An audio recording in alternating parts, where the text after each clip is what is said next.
حن قلبي له فاض شوقا إليه لست أرجو سوى شربة من يدي الصلاة عليه والسلام عليه للسماء ارتقى السلام عليكم ورحمة الله. إن الحمد لله نحمده ونستعينه من يهده الله فلا مضل له ومن يضلل فلا هادي له وأشهد أن لا إله إلا الله وحده لا شريك له وأشهد أن محمدا عبده ورسوله. أما بعد فأعوذ بالله من الشيطان الرجيم. ولا تقربوا الزنا إنه كان فاحشا. عن أبي هريرة رضي الله تعالى عنه قال قال رسول الله صلى الله عليه وسلم لا يزني الزاني حين يزني وهو مؤمن إلى آخر الحديث رواه البخاري ومسلم. সম্মানিত উপস্থিতি, প্রশংসা আল্লাহর জন্য, শান্তি অবতীর্ণ হোক আল্লাহ রাসূলের উপর সাল্লাল্লাহু আলাইহি ওয়াসাল্লাম। আজকের দিনী বৈঠকে সংক্ষিপ্ত বক্তব্যের বিষয় পুরুষ ও নারীর অবৈধ সম্পর্ক। পুরুষ ও নারীর অবৈধ সম্পর্ক সম্পর্কে এক গুরুত্বপূর্ণ সংক্ষিপ্ত তথ্যবহল বিবরণের চেষ্টা করব ইনশাআল্লাহ। উল্লিখিত বিষয়ের উপরে কথা বলার পূর্বে আপনাদের সাথে আমাদের জরুরি দু একটি কথা। তার প্রথম কথা হচ্ছে, আপনাদের জায়গার তুলনায় উপস্থিতি অনেক বেশি, কাজেই আমাদের পক্ষ থেকে আন্তরিকভাবে জোরালো অনুরোধ থাকছে, আপনারা যে যেখানে আছেন আপনাদের চলাচল বন্ধ করে, কথাবার্তা বন্ধ করে, লেনদেন ক্রয় বিক্রয় সব কিছু বন্ধ করে গুরুত্বপূর্ণ আলোচনা শোনার জন্য জোরালো প্রস্তুতি গ্রহণ করুন। আপনারা আমাদেরকে দেখতে পান আর না পান, অল্প সময় আমরা আপনাদেরকে ভদ্রতা বজায় রেখে গুরুত্বপূর্ণ কথা শোনার জন্য আন্তরিকভাবে অনুরোধ করছি। জীবনের বহু অংশ কেটে গেছে, আরও যাবে। অনুরোধ রক্ষা করার চেষ্টা করুন। সূচনাতে আরেকটি কথা বলছি, আপনি মনে করবেন না যে আমরা আপনার সামনে তাফসির মাহফিল করতে এসেছি, কিছু মিথ্যে তাফসির ইউসুফ জুলাইখার কাহিনী শোনাবো আর আপনি বাদাম খাবেন আর দোকানে গল্প করবেন। জি না, এই হিসাব ত্যাগ করতে হবে। ভদ্রতা বজায় রেখে, মানবতা বজায় রেখে, যে যেখানে আছেন দাঁড়িয়ে হোক বসে হোক, দেখতে পান আর না পান, গুরুত্বপূর্ণ আলোচনা শোনার জন্য চেষ্টা করুন। আপনার কিছু না কিছু উপকার করবই করব ইনশাআল্লাহ। আপনাকে আরও বলে রাখছি সূচনায়, জাতির যদি রাস্তাঘাট করে দিতে না পারি, জাতির যদি স্কুল কলেজ করে দিতে না পারি, জাতিকে চূড়ান্ত সঠিক ধর্ম দিতে পারবো ইনশাআল্লাহ। ধর্মের ব্যাপারে জাতিকে ফাঁকি দিয়ে পরকাল হারাতে রাজি নই, একথা আপনি বিশ্বাস রাখবেন। সূচনাটা আপনাকে আমি আরও বলে রাখছি, আম গাছে জাম ধরতে পারে ধরে না, অমাবস্যার রাতে চাঁদ উঠতে পারে উঠে না, সুঁয়ের ছিদ্র দিয়ে লাঙ্গলের ফল ঢুকতে পারে ঢোকে না, সুঁয়ের ছিদ্র দিয়ে লাঙ্গলের ফল ঢুকে যেতে পারে। আম গাছে জাম ধরে যেতে পারে, অমাবস্যার রাতে চাঁদ উঠে যেতে পারে, এগুলো ঘটে যেতে পারে। আমি যে কথা বলবো সেই কথাতে সন্দেহ আছে বলে কিয়ামত পর্যন্ত চেষ্টা করলে সরিষা ঢোকানো যাবে না। যা বলছি তাই থাকবে ইনশাআল্লাহ। অতএব আবারও সূচনাতে অনুরোধ করছি, আপনি দেখতে পান আর না পান, এক পায়ে হলেও দাঁড়িয়ে থেকে কিছু গুরুত্বপূর্ণ কথা শোনার চেষ্টা করুন। ইনশাআল্লাহ আপনার কিছু না কিছু উপকার করবই করব ইনশাআল্লাহ। সম্মানিত উপস্থিতি, যেসব কারণে মানুষের জন্য সরাসরি জাহান্নাম ঘোষণা হয়েছে তার একটি কারণ হচ্ছে অবৈধ সম্পর্ক। যেসব পাপের কারণে স্থায়ী জাহান্নাম ঘোষণা হয়েছে তার একটি পাপ হচ্ছে অবৈধ সম্পর্ক। যেসব পাপের দুনিয়াবী শাস্তি উল্লেখ রয়েছে তার একটি পাপ হচ্ছে অবৈধ সম্পর্ক। মুহাম্মদ সাল্লাল্লাহু আলাইহি সাল্লাম বলেন, কেউ যদি মদ খায় তাহলে তাকে 40 লাঠি পিটাতে হবে, পরকালে তার জাহান্নাম হতে পারে, জান্নাতও হতে পারে। তিনি বলেন, কেউ যদি কারো প্রতি অপবাদ লাগায় তাহলে তাকে 80 লাঠি পিটাতে হবে, পরকালে তার জাহান্নাম হতে পারে, জান্নাতও হতে পারে। তিনি বলেন, মানুষ যদি চুরি করে তাহলে তার হাত কেটে নেওয়া হবে, পরকালে তার জাহান্নাম হতে পারে, জান্নাতও হতে পারে।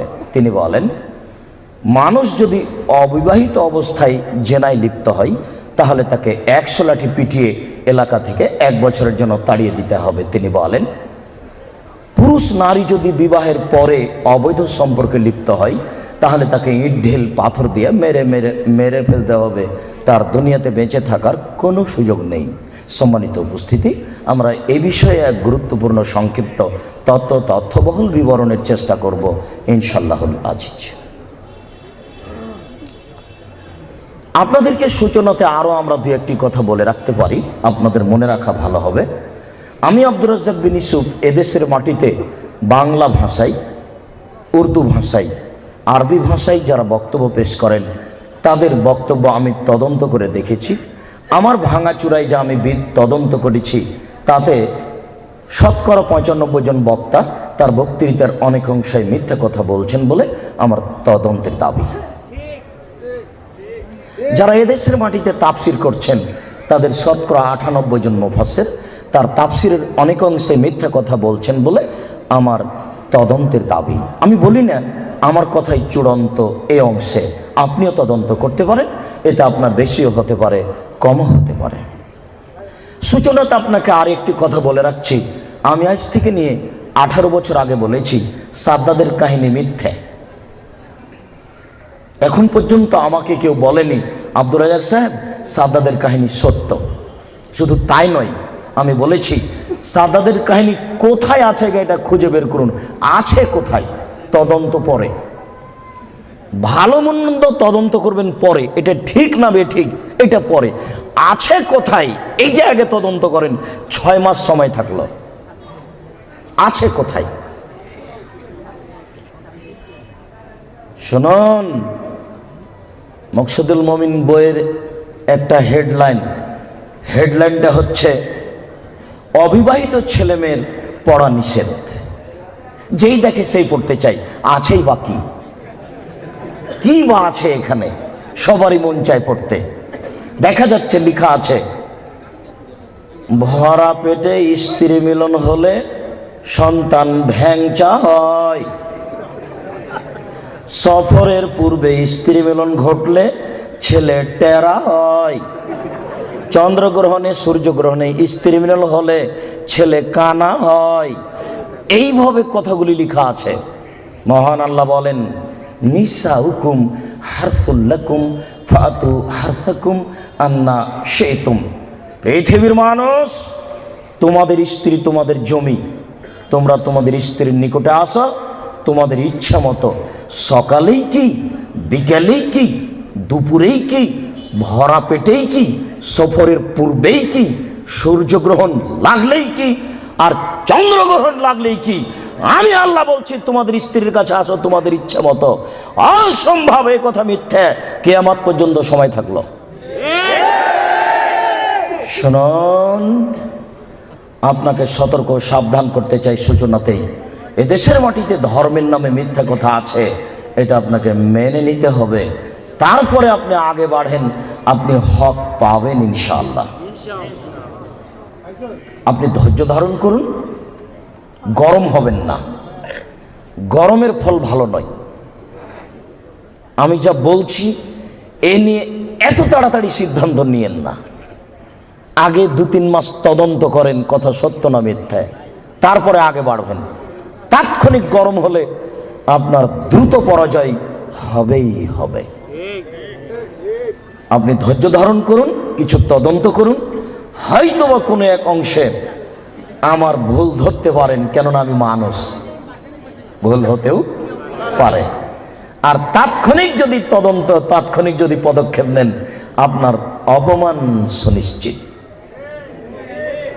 আল্লাহ বলছেন তদন্ত ছাড়া কথা বললে অপমান হতেই হবে।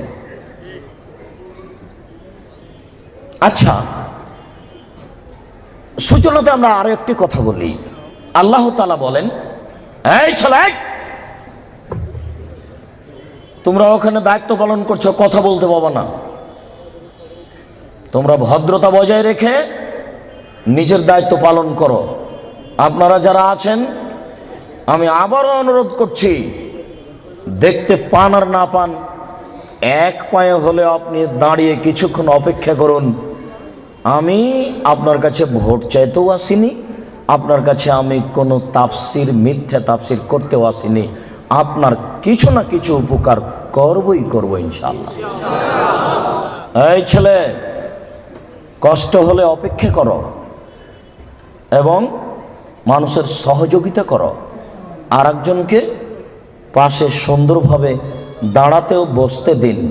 সম্মানিত উপস্থিতি, আল্লাহ তাআলা বলেন, ইয়া আইয়ুহাল্লাযীনা আমানু, হে বিশ্বাসীগণ, আতিউল্লাহ, আল্লাহকে মান্য করো, ও আতিউর রাসূল, রাসূলের আনুগত্য করো, ওয়ালা তুবতিলু আমালাকুম, তোমরা তোমাদের আমল বাতিল করো না। এই কথাটা একটু বুঝাই। তিনটা বাক্য, এক, আল্লাহকে মান্য করো, দুই, রাসূলের আনুগত্য করো, তিন, তোমাদের আমল বাতিল করো না। আগের দুটা বাক্যের সাথে তিন নম্বর বাক্যের কোনো মিল বুঝতে পারলাম না। ঠিক কথাটা যদি এরকম হতো তাহলে তো খুব ভালো লাগতো। আল্লাহকে মান্য করো, রাসূলের আনুগত্য করো, তাহলে জান্নাত পাবা। ভালো লাগছে না? বেশ তো ভালো লাগছে। কিন্তু আল্লাহ তো এইভাবে বললেন না। আবার দেখেন তো আল্লাহ কিভাবে বলছেন, আল্লাহকে মান্য করো, রাসূলের আনুগত্য করো, তোমাদের আমল বাতিল করো না। তিন নম্বর বাক্যের সাথে আগের দুইটি বাক্যের কোনো মিল বুঝতে পারলাম না।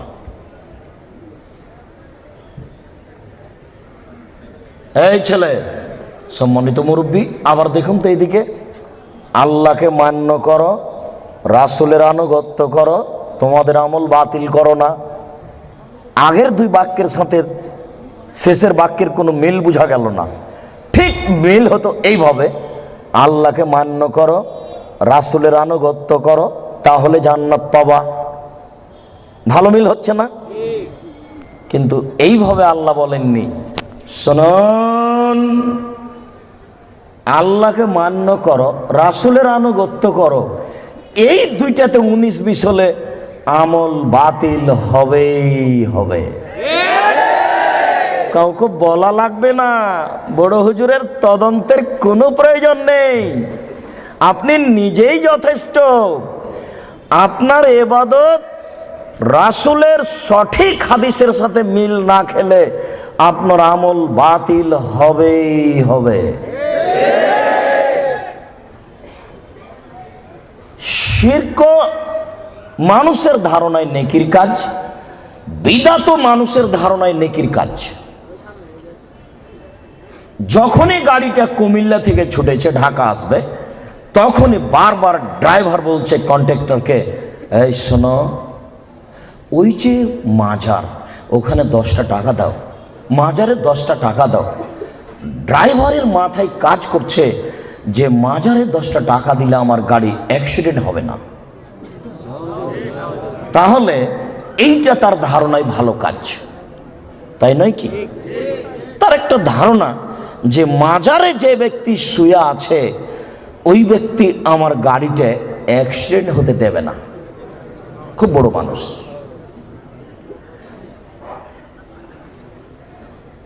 আর আপনি, আমি বলছি 2013 সালের হজ সফরে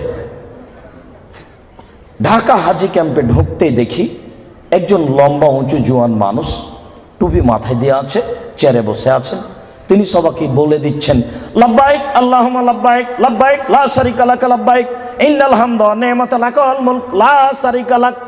সবাইকে খুব শেখাচ্ছেন। তো যখন শেষ হলো তখন আমি বললাম যে জনাব, আল্লাহর নবী বলেছেন এহরাম বাঁধার জায়গা ভারত, বাংলাদেশ, পাকিস্তান, এমান এই কয়েকটি দেশের জন্য হচ্ছে এলামলাম। এলামলামের উপর দিয়ে যখন বিমানটা যাবে তখন বৈমানিকের পক্ষ থেকে বলা হবে এহরাম বাঁধন, এহরাম বাঁধন। তখন আপনি বলবেন লাব্বাইক উমরাতান, আমি উমরার জন্য উপস্থিত। লাব্বাইক আল্লাহুম্মা লাব্বাইক লাব্বাইক লা শারিকা লাক লাব্বাইক ইন্নাল হামদা ওয়া নি'মাতা লাক ওয়াল মুলক লা শারিকা লাক। আল্লাহ, আমি তোমার দরবারে উপস্থিত। হে আল্লাহ, আমি তোমার দরবারে উপস্থিত।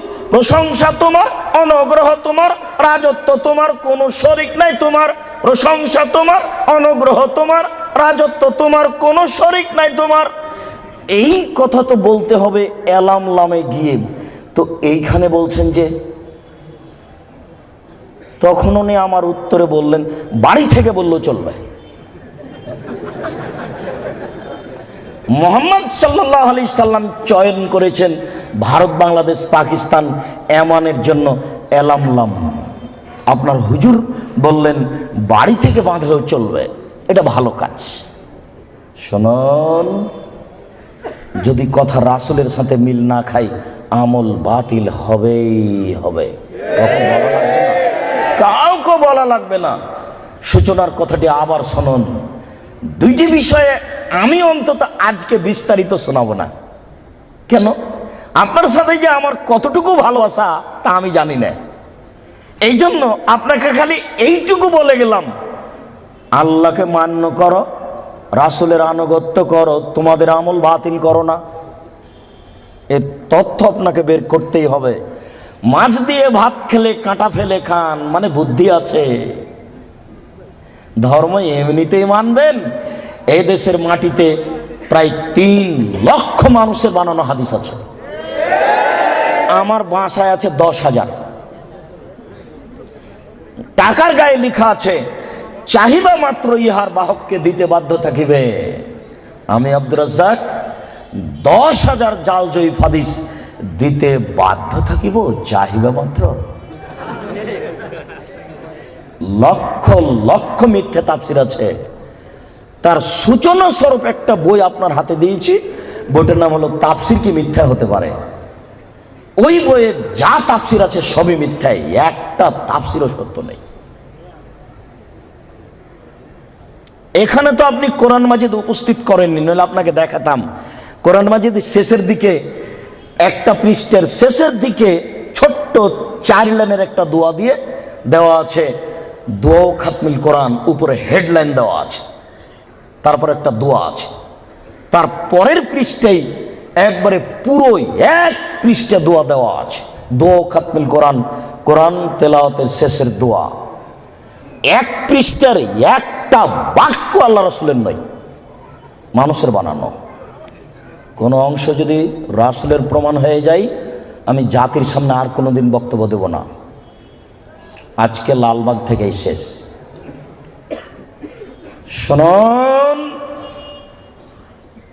আপনার সূচনার কথাটি মনে রাখবেন। আজকে বক্তব্য এই পর্যন্ত শেষ হলে যথেষ্ট, আর লাগবে না। জীবনে যেটুকু করছেন সেটুকুতে মনে রাখবেন, আল্লাহকে মান্য করো, রাসূলের আনুগত্য করো, তোমাদের আমল বাতিল করো না। শিরক করলে আল্লাহকে মান্য করা কেটে যায়, আর বিদআত করলে রাসূলের আনুগত্য কেটে যায়। শিরক করলে আল্লাহকে অপমান করা হয়, আর বিদআত করলে রাসূলকে অপমান করা হয়। শিরক করলে অতীতের নেকি নষ্ট হয়, আর বিদআত করলে আর ইবাদত কবুল হবে না।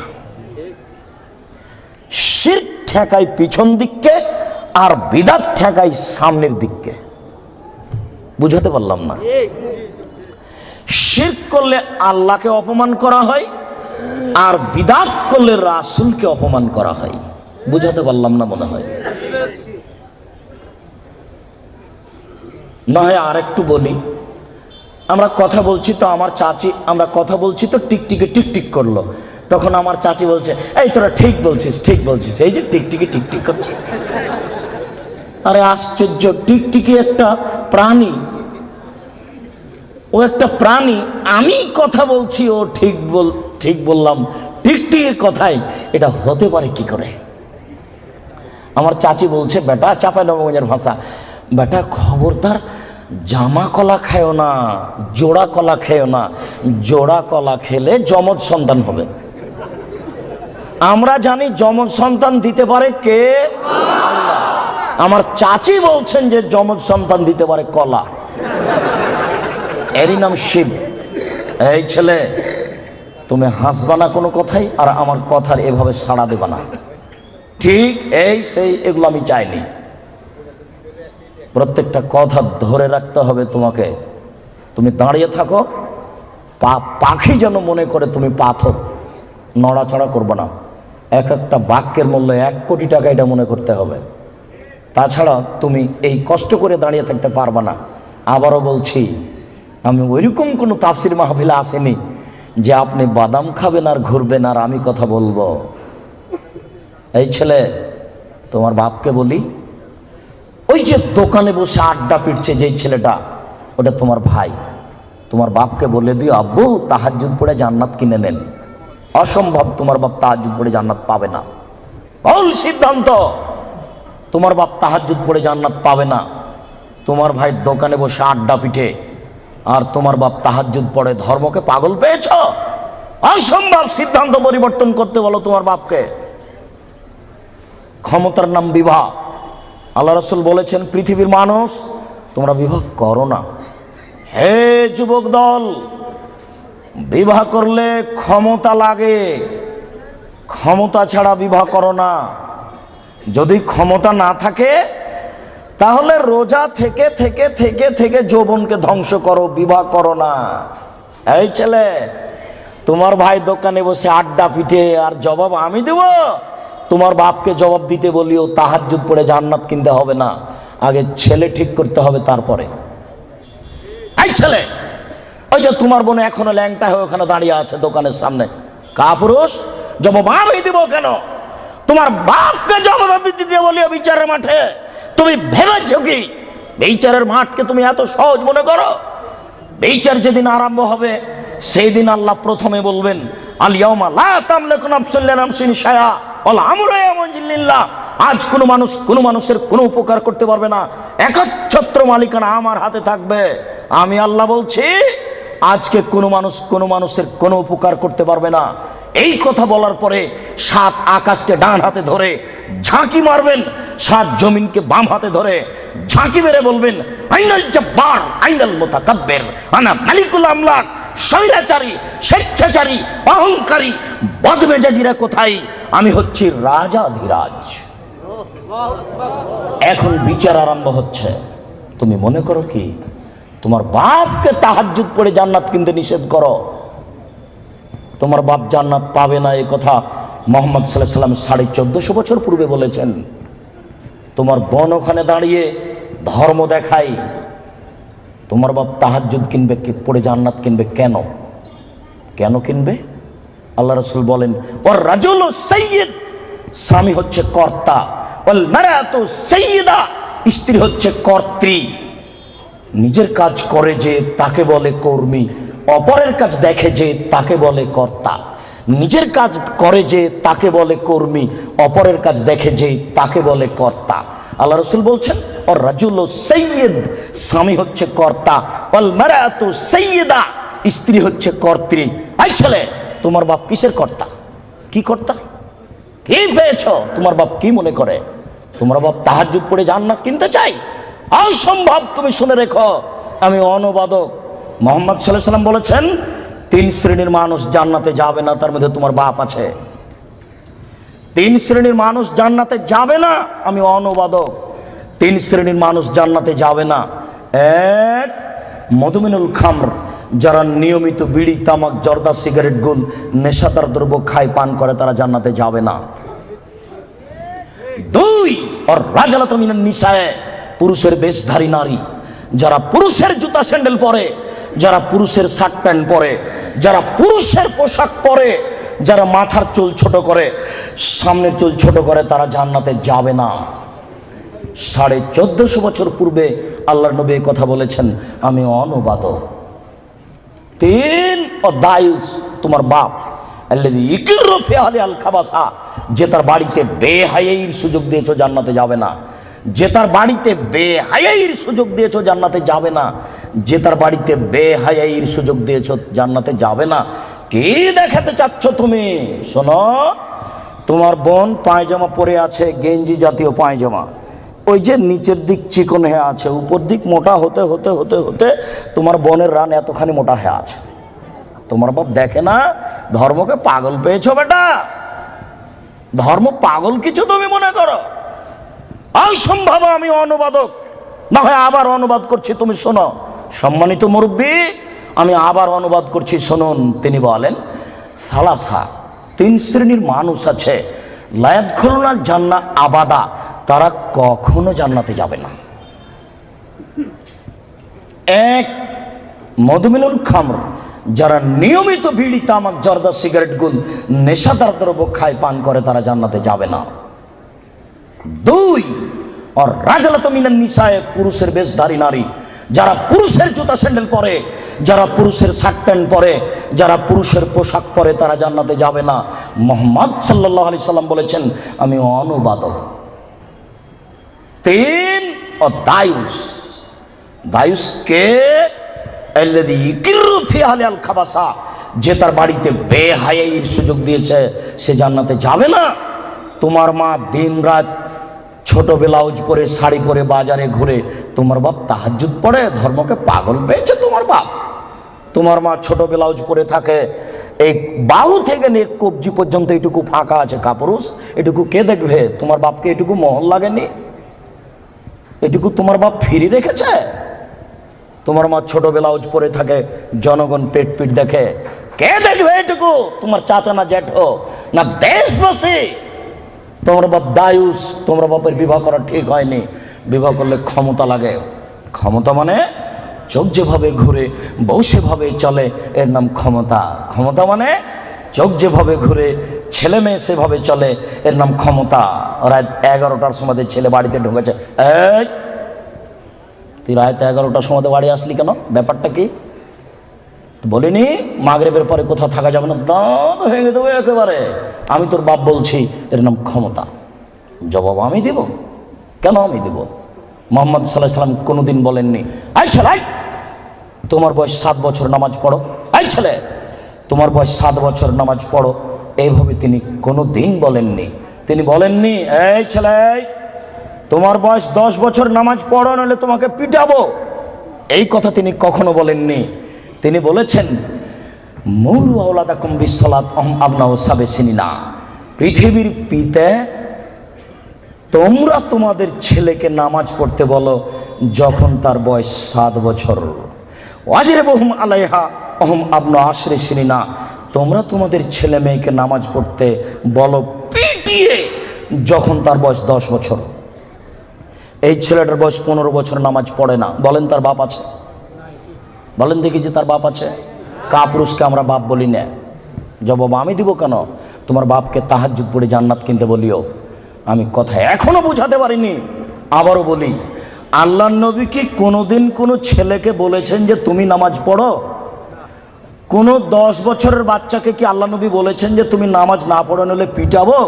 না তার বাপকে বলেছেন যে তুমি তোমার ছেলে মেয়েকে নামাজ পড়তে বলো? না, বুঝাতে পারলাম না। আচ্ছা, আল্লাহর নবী বাপকে বলেছেন না ছেলেটাকে বলেছেন? এবার ছেলে তুমি বলো, আমার বাপ তাহাজ্জুদ পড়ে জান্নাতে যাবে, আমার ছোট ভাই বাজারে ঘুরবে, আমার বোন নগ্ন পোশাক পরে কলেজে যাবে, আমার বাপ তাহাজ্জুদ পড়ে জান্নাত কিনে নিবে। পাগল পেয়েছো ধর্মকে? বিচার একদিন হবেই। মানুষের তো বিচার হবেই, পশু প্রাণীরও বিচার হবে, আপনি সাবধান থাকুন। মানুষের তো বিচার হবেই, পশু প্রাণীরও বিচার হবে। আপনাকে আমি কি দিয়ে বুঝাই বিচার কত কঠিন। সম্মানিত উপস্থিতি, সূচনাতে আরো দুই একটি কথা বলে নি, বিচার কত কঠিন। এইদিকে লক্ষ্য করুন, বিচার কত কঠিন। রাসূল সাল্লাল্লাহু আলাইহি সাল্লাম বলেন, মা মিন রাজুলিন ইয়াতাকাল্লামু রাব্বাহু, প্রত্যেকটা মানুষ বিচারের মাঠে তার প্রতিপালকের সাথে মুখামুখি কথা বলবে। লাইসা বাইনাহু ওয়া বাইনাহু তারজুমান, আল্লাহ এবং ব্যক্তির মাঝে কোনো দোভাষী থাকবে না। দোভাষী বুঝেন কি? আমি ইংরেজি বুঝি না, বাংলা বুঝি, আর ইনি ইংরেজি বুঝেন। আমি এক গ্লাস পানি চাচ্ছি, উনি আমাকে পানি দিতে পারছেন না। একজন লোক লাগবে যিনি বাংলাও বুঝেন, যিনি ইংরেজিও বুঝেন, উনি হলেন দোভাষী। আল্লাহ নবী বলছেন বিচার যখন আরম্ভ হবে তখন কোনো দোভাষী থাকবে না। বলা হাজেবুনি হাজেবহু, কোনো অন্তরাল থাকবে না, এরকম কোনো অন্তরাল থাকবে না। মুখামুখি কথা যখন শুরু হবে তখন প্রত্যেকটা ব্যক্তি ফায়ানজুরু আইমানা মিনহু, সে তার ডান দিকে লক্ষ্য করবে। বিচার আরম্ভ হলে সে তার ডান দিকে লক্ষ্য করবে। ফায়ারা মা কাদ্দামা মিন আমালিহি, ডান দিকে লক্ষ্য করলে তার জীবনের সব কর্ম দেখতে পাবে। এই বোকা ছেলে, তোমার ভাবিকে তুমি আজকে নিয়ে এসছো এখানে বক্তব্য শুনতে। তোমার ভাবি তোমার মোটর সাইকেলের পিছনে ছিল, তুমি যখন তাকে ডান দিকে দেখবে তখন তোমার ভাবি তুমি তোমার মোটর সাইকেল গোটাটাই দেখতে পাবা। এই বোকা ছেলে, তুমি তো রমনা পার্কে আর একজনের মেয়ের সাথে বসে আছো, এইভাবে দেখতে পাবা। বুখারী মুসলিম। বিচার যেদিন হবে সেদিন তুমি বুঝতে পারবা বিচার কত কঠিন। আমি অনুবাদক, তিনি বলছেন ফায়ারা মা আসআমা মিনহু ফায়ানজুরু মা আসআমা মিনহু ফায়ারা মা কাদ্দামা মিন আমালিহি, ডান দিকে দেখবে তার সব কর্ম, তারপর বাম দিকে লক্ষ্য করবে, বাম দিকেও দেখবে যা দেখলো ডানে, বামে দেখবে যা দেখলো ডানে, বামে দেখবে যা দেখলো ডানে। এরপরে ফায়ানজুরু তিলকা ওয়াজহিহি, সামনের দিকে লক্ষ্য করবে। ফায়ারান নার, সামনে দেখবে জাহান্নাম। মুখের উপরে আল্লাহ, ডানে হলো কর্ম, বামে হলো কর্ম। সামনে আল্লাহ, জাহান্নাম। ডানে কর্ম, বামে কর্ম, সামনে আল্লাহ, সামনে জাহান্নাম। এবার বিচার আরম্ভ হচ্ছে। একটু লায়াজুলু কাদামা বানি আদম হাত্তা ইসালান খামস, পাঁচটা জিনিস জিজ্ঞাসা করার পূর্ব পর্যন্ত আদম সন্তানের কারো পা নড়াচড়া করবে না। পাঁচটা জিনিস আগে জিজ্ঞাসা হবে, তারপরে এই ছেলে বিচার আরম্ভ হচ্ছে, এইভাবেই হবে। আমি অনুবাদক, তুমি আজকে একটু সূচনা জেনে নাও বিচার কিভাবে হবে। বিচারের সূচনাতে তো আল্লাহ নিজের পরিচয় দিবেন। এরপরে বিচার শুরু হতে ডান দিকে বাম দিকে লক্ষ্য করবে, সে তার সব কর্ম দেখতে পাবে। যেইভাবে পাপ করছে ওইভাবে কর্ম উঠে আছে, সব দেখতে পাবে। এবার পাঁচটা জিজ্ঞাসা। এক, আন উমরিহি, পুরো বয়স বুঝিয়ে দিতে হবে, পুরো জীবন। ৭৭ বছর বয়স পুরোটাই বুঝাতে হবে। আজকে সারা দিনে কি কথা বলেছেন তা কি মনে আছে? সারা জীবন বুঝাবেন কিভাবে? প্রস্তুত থাকুন, আপনার কিছু না কিছু উপকার করবই করবো ইনশাআল্লাহ। দুই, অনসাবাবিহি, আপনার যৌবন জীবন বুঝাতে হবে। আব্দুর রাজ্জাক সাহেব, পুরো বয়সের মধ্যেই তো রয়েছে যৌবন জীবন, এটা পৃথক করছেন কেন? আমি করিনি, মোহাম্মদ সাল্লাল্লাহু আলাইহি ওয়াসাল্লাম করেছেন, তাই আমি বলছি। আব্দুর রাজ্জাক সাহেব, যৌবন জীবন তো পুরো বয়সের মধ্যেই আছে, আবার এটা পৃথক করলেন কেন? দুই, যৌবন জীবন বুঝাতে হবে। আব্দুর রাজ্জাক সাহেব, যৌবন জীবন তো পুরো বয়সের মধ্যেই আছে, এটাকে পৃথক করছেন কেন? আমি করিনি। কে করেছেন? মুহাম্মদ সাল্লাল্লাহু আলাইহি সাল্লাম করেছেন।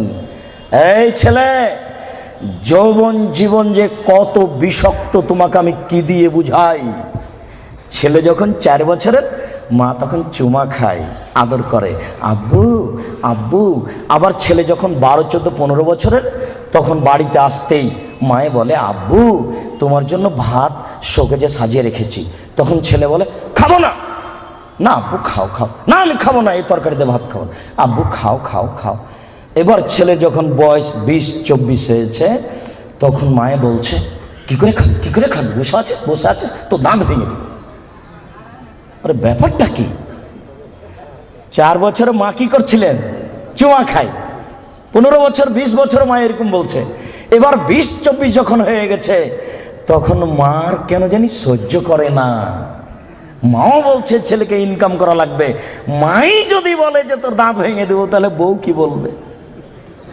তখন ছেলেটা বুঝেছে, ও ইনকাম করাই লাগবে, গার্মেন্টসে হলেও, জেনার কারখানা, ওহো টাকা ইনকাম করাই লাগবে যে কোনো মূল্যে, সে যেখানে হোক না কেন। ছেলে এবার ভেবেছে টাকা ইনকাম করাই লাগবে। এর নাম যৌবন জীবন। আর যৌবন জীবন মানে জেনা। যৌবন জীবন মানে জেনা, যেটা আজকে বলবো। এখানে যত মোবাইল আছে, শতকরা 1999টা মোবাইলের জেনার গল্প হয়, এটা আমার অনুমান। প্রায় মোবাইলে জেনার গল্প হয়।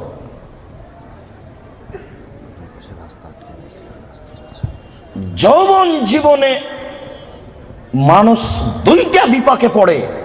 এক, টাকা। সে দেখতে চায় না টাকা বৈধ না অবৈধ।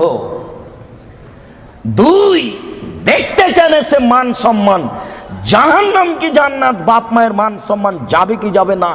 সে বেখেয়াল বোকা সেজে সে জেনায় লিপ্ত। এই দুইটা জীবন খুব কঠিন। রাস্তা নাকি বন্ধ হয়ে যাচ্ছে, ছেলেরা তোমরা দেখো, রাত গভীর হয়েছে, রাস্তা বন্ধ হতেও পারে, তবে তোমরা সহযোগিতা করো মানুষের জন্য অসুবিধা না হয়। সম্মানিত উপস্থিতি, আমরা বলছিলাম এ হচ্ছে বিচার যৌবন জীবন। 3, টাকা বুঝাতে হবে। আইনা ইকতাসাবহ ফিমান ফাকাহু, টাকা কোথায় ইনকাম হয়েছে সেটাও বুঝাতে হবে, টাকা কোথায় ব্যয় হয়েছে সেটাও বুঝাতে হবে। 5, অনিলমিহি, হুজুরকে বিদ্যা বুঝাতে হবে। হুজুর বুঝতে পারেননি, হুজুরকে আমি বললাম হুজুর আমার দোকানটা উদ্বোধন করে দেন, তো 5টা ছেলে নিয়ে আসলেন হুজুর। হুজুর বলছেন যে 1 ঘন্টা পরে যে কোরআন মাজিদ পড়া হয়ে গেছে, 1 খতম। আপনার বাপের নামে আমি কোরআন বক্সে দিলাম। আমার বাপের নামে হুজুর কোরআন বক্সে দিলেন। এবারে 1 ঘন্টা পরে ছেলেরা যাচ্ছে ঘরের দিকে। এই তুই কতটুকু পড়েছিস রে? আমি 1 পৃষ্ঠা পড়েছি। এই তুই? আমি পড়িনি, খালি আমি এরকম করছি। জি হুজুর বুঝতে পারেননি বিদ্যে কতটুকু বিপদ। শুনুন, বুখারী মুসলিমের হাদিস, 3 শ্রেণীর মানুষ দিয়ে জাহান্নাম উদ্বোধন হবে। আপনি দোকান উদ্বোধন করছেন হুজুর দিয়ে? আল্লাহর নবী বলেছেন 3 শ্রেণীর মানুষ দিয়ে জাহান্নাম উদ্বোধন হবে। 1, শহীদ। 2, দানশীল। 3, হুজুর। বুখারী মুসলিম বাংলা মেশকাত বিদ্যা অধ্যায় প্রথম অনুচ্ছেদে আছে 2-4টা হাদিসের পরে। আপনি এখনই গিয়ে বাড়িতে দেখবেন। কয় শ্রেণীর মানুষ দিয়ে জাহান্নাম উদ্বোধন হবে? 3 শ্রেণীর। 1, শহীদ। তুমি যতই বলো না কেন, বিচার একদিন হবে বোকা ছেলে, বাড়িতে ঢুকে যাও, পরিস্থিতি অতীব জটিল। 2, দানশীল। 3, হুজুর। হুজুর বুঝতে পারেননি আমি কত বড় বিপদে। এই ছেলে, তোমার মনে আছে কি আল্লাহ রাসূল চলে যাচ্ছেন, জিবরাইল ডান হাত ধরে আছেন, মিকাইল বাম হাত ধরে আছেন। তখন দেখলেন একটা লোক চিথে শুয়ে আছে, আর একটা লোক পাথর দিয়ে তার মাথাকে ভেঙে চৌচির করে দিচ্ছে। পাথর যখন মাথার উপরে মারছে, মাথা ফেটে চৌচির, পাথর ছিটকে দূরে চলে যাচ্ছে। আবার পাথর নিয়ে এসে আবার মারে। বলো তো ইনি কে? হুজুর। যার মাথা পাথর দিয়ে ফাটিয়ে দেওয়া হচ্ছে ইনি হুজুর। বুখারী মুসলিমের হাদিস। ওই যে আল্লাহ রাসূল বললেন হুজুরকে জাহান্নামে দেওয়া হবে, দেওয়ার সাথে সাথে ভুঁড়িটা বের হয়ে ঝুলবে। তখন হুজুর ভুঁড়ি নিয়ে ঘুরতে থাকবে। গরুর পায়ে ধান মারার সময় গরু যেমন ঘুরে। আপনারা তো শহরের মানুষ, এই কথা বুঝবেন কি না? আচ্ছা, আপনারা জীবনে কোনোদিন গরুর পায়ে ধান মারা দেখেছেন? তো গরু যেমন ঘুরে, হুজুর তেমন ঘুরবেন, ভুঁড়িটা ঝুলতে থাকবে জাহান্নামে। তখন জাহান্নামীরা এসে বলবে, মালাক, হুজুর ব্যাপারটা কি? আপনি কেন এখানে? আনতা তা'মুরুল বিল মারুফ ওয়া তানহা আনিল মুনকার। আপনি তো আমাদেরকে ভালো কথা বলছিলেন, মন্দ থেকে নিষেধ করছিলেন। হুজুর তখন বলবে, কি করি, আমি ভালো বলেছি, ভালো করিনি যে। বুখারী মুসলিম। আল্লাহ নবী বলছেন যে আমাকে ওপরে নিয়ে যাচ্ছেন জিবরাইল, দেখলাম অনেক মানুষ তাদের ঠোঁট এবং জিহ্বাকে আগুনের কেঁচি দিয়ে কেটে দেওয়া হচ্ছে। আচ্ছা কেঁচি বুঝেন কি আপনারা? কাঁচি, এটা আগুনের জিহ্বা এবং ঠোঁটকে কেটে দেওয়া হচ্ছে বহু মানুষ। আমি বললাম জিবরাইল মান হাওলা, ব্যাপারটা কি, এরা কারা, কাদের ঠোঁট এবং জিহ্বা কেটে দেওয়া হচ্ছে? জিবরাইল উত্তরে বলেন হাওলাই খুতবা মিন উম্মাতিক, এরা হচ্ছে আপনার উম্মতের বক্তা, যারা বক্তৃতা করে বেড়াতো, আমি অনুবাদক। হুজুর যে কত বড় বিপদে তা হুজুর জানেন না, উনি ভাবতেও চান না আমি কত বড় বিপদে। হুজুর ধর্মকে এভাবে প্রচার করিয়েন না, বিচার একদিন হবেই। এই ছেলে, তোমার বাপকে নিয়ে কথা এসেছে, তোমার বাপের বিবাহ করা ঠিক হয়নি, বিবাহ করলে ক্ষমতা লাগে। শোনো, আমার কথাকে তুমি মূল্যায়ন করার চেষ্টা করো। আমি তোমাকে পরামর্শ দিয়েছি, তোমার বাপের জমিদারি আছে, বড় ব্যবসা করো, টাকা কম আছে কলা বিক্রি করে খাও, তার চেয়ে টাকা কম আছে চকলেট বিক্রি করে খাও। যদি চকলেট বিক্রি করে খাওয়ার টাকা না থাকে তাহলে মানুষের বাড়িতে কাজ করে খাও। যদি মানুষের বাড়িতে দোকানপাটে কাজ করে খেতে না পারো তাহলে ভিক্ষা করে খাও। ভিক্ষা করা টাকা দিয়ে চাউল কিনে ভাত খেয়ে ইবাদত কবুল হবে। শোনো, আমি ভিক্ষা করতে বলিনি, এটা শেষ স্তর। ভিক্ষা করা টাকা দিয়ে চাউল কিনে ভাত খেয়ে ইবাদত কবুল হবে। শোনো, ভিক্ষা করা টাকা দিয়ে চাউল কিনে ভাত খেয়ে ইবাদত কবুল হবে, যৌতুকের টাকা দিয়ে চাউল কিনে ভাত খেয়ে ইবাদত কবুল হবে না। নাপিতকে ঘর ভাড়া দিয়েছ, ওই টাকা দিয়ে চাউল কিনে ভাত খেয়ে ইবাদত হবে না, নাপিত দাড়ি চাঁচে। এদেশের কোন ব্যাংকে চাকরি করে সেই টাকা দিয়ে চাউল কিনে ভাত খেয়ে ইবাদত কবুল হবে না। তুমি ধর্মকে পাগল মনে করো না কিছু। শোনো, কোন এনজিওতে চাকরি করে সেই টাকা দিয়ে চাউল কিনে ভাত খেয়ে ইবাদত কবুল হবে না। 1450 বছর পূর্বে তিনি বলেছেন, একটা লোক বিপদে পড়েছে, মাঠে আছে, বাইরে আছে, বিপদে পড়ে হাত তুলে আল্লাহর দরবারে প্রার্থনা করছে। মাতামু হারামুন, তার খাদ্য আছে হারাম, মালবাসু হারামুন, তার পোশাক আছে হারাম, মাশরাবু হারামুন, তার পানি আছে হারাম, গজিয়া বিল হারামে, তার জীবিকা নির্বাহ হারাম। আন্না ইস্তাজাল্লাহু, তার দোয়া কি করে কবুল হতে পারে? তার ইবাদত কবুল হবে না, তুমি মনে রেখো। শোনন, তোমার বাপকে বলছি, শোনো, তোমার বাপ তোমাকে আর তোমার বোনকে, ছেলে মেয়েকে লালন পালন করবে বাপের জমিদারি দিয়ে। যদি সম্ভব না হয় তোমার বাপ ছেলে মেয়েকে লালন পালন করবে কলা বিক্রি করে। যদি সম্ভব না হয় তোমার বাপ ছেলে মেয়েকে লালন পালন করবে চকলেট বিক্রি করে। যদি সম্ভব না হয় তাহলে তোমার বাপ ছেলে মেয়েকে লালন পালন করবে দোকানে কাজ করে, মানুষের বাড়িতে কাজ করে। যদি সম্ভব না হয় তোমার বাপ ছেলে মেয়েকে লালন পালন করবে ভিক্ষা করে। তোমার বোন গার্মেন্টসে আসলো কেন বলো তুমি? তোমার বাপ ধর্ম দেখাচ্ছে? আমি মনে হয় কথা বুঝাতে পারলাম না। তোমার বাপ তোমাকে আর তোমার বোনকে কিভাবে লালন পালন করবে শেষ পর্যন্ত? ভিক্ষা করে। তারপরে তোমার বোন গার্মেন্টস আসতে পারে না। আমি বুঝাতে পারলাম না। তোমার বাপ শেষ পর্যন্ত তোমাকে আর তোমার বোনকে কি করে খাওয়াবে? ভিক্ষা করে। ভিক্ষা করা অপছন্দ, তবে জায়েজ। আমি কখনো ভিক্ষা করতে বলিনি, তবে ভিক্ষা করা যায়, যেটা হলো উপার্জনের শেষ পথ। আমি মনে হয় পথ বুঝাতে পারলাম না। শোনো, তোমার বাপকে আল্লাহ রাসূল 5টা দিয়েছেন নীতি। 5টা ক্ষমতা থাকলে বিবাহ করো, তাছাড়া করো না। 5টা ক্ষমতা থাকলে বিবাহ করো, তাছাড়া করো না। 1, যেমানের খাচ্ছ সেমানের খাওয়াবা। 2, যেমানের পড়ছ সেমানের পড়াবা। 3, কখনো স্ত্রীকে কটু কথা বলবা না। স্ত্রী রান্না করে দেয়, ঘর বাড়ি ঠিকঠাক করে দেয়, স্ত্রীর সাথে মিলে শান্তি পাওয়া যায়, তার মুখের উপরে মারো কি করে কাপুরুষ? তাকে গালি দাও কি করে? ও তোমার সব, তোমার শান্তির মাধ্যম। তুমি তার সাথে মেজাজ কড়া করে কথা বলো কি করে? আল্লাহ রাসূল বলছেন, খাইরুকুম খাইরুকুম লিআহলি ওয়া আনা খাইরুল লিআহলি। পৃথিবীতে তোমাদের মধ্যে সবচেয়ে ভালো পুরুষ হচ্ছে ওই যে তার স্ত্রীর কাছে ভালো।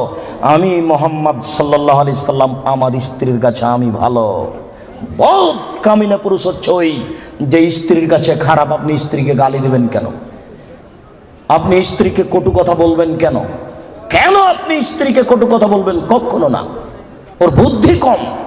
ঝগড়া তর্ক লেগে গেলে যখন খুব জোরে স্ত্রী আপনার কথা বলছে তখন একটু থেমে যান, আপনি একটু চুপ হন। কেন? ওর বুদ্ধি কম।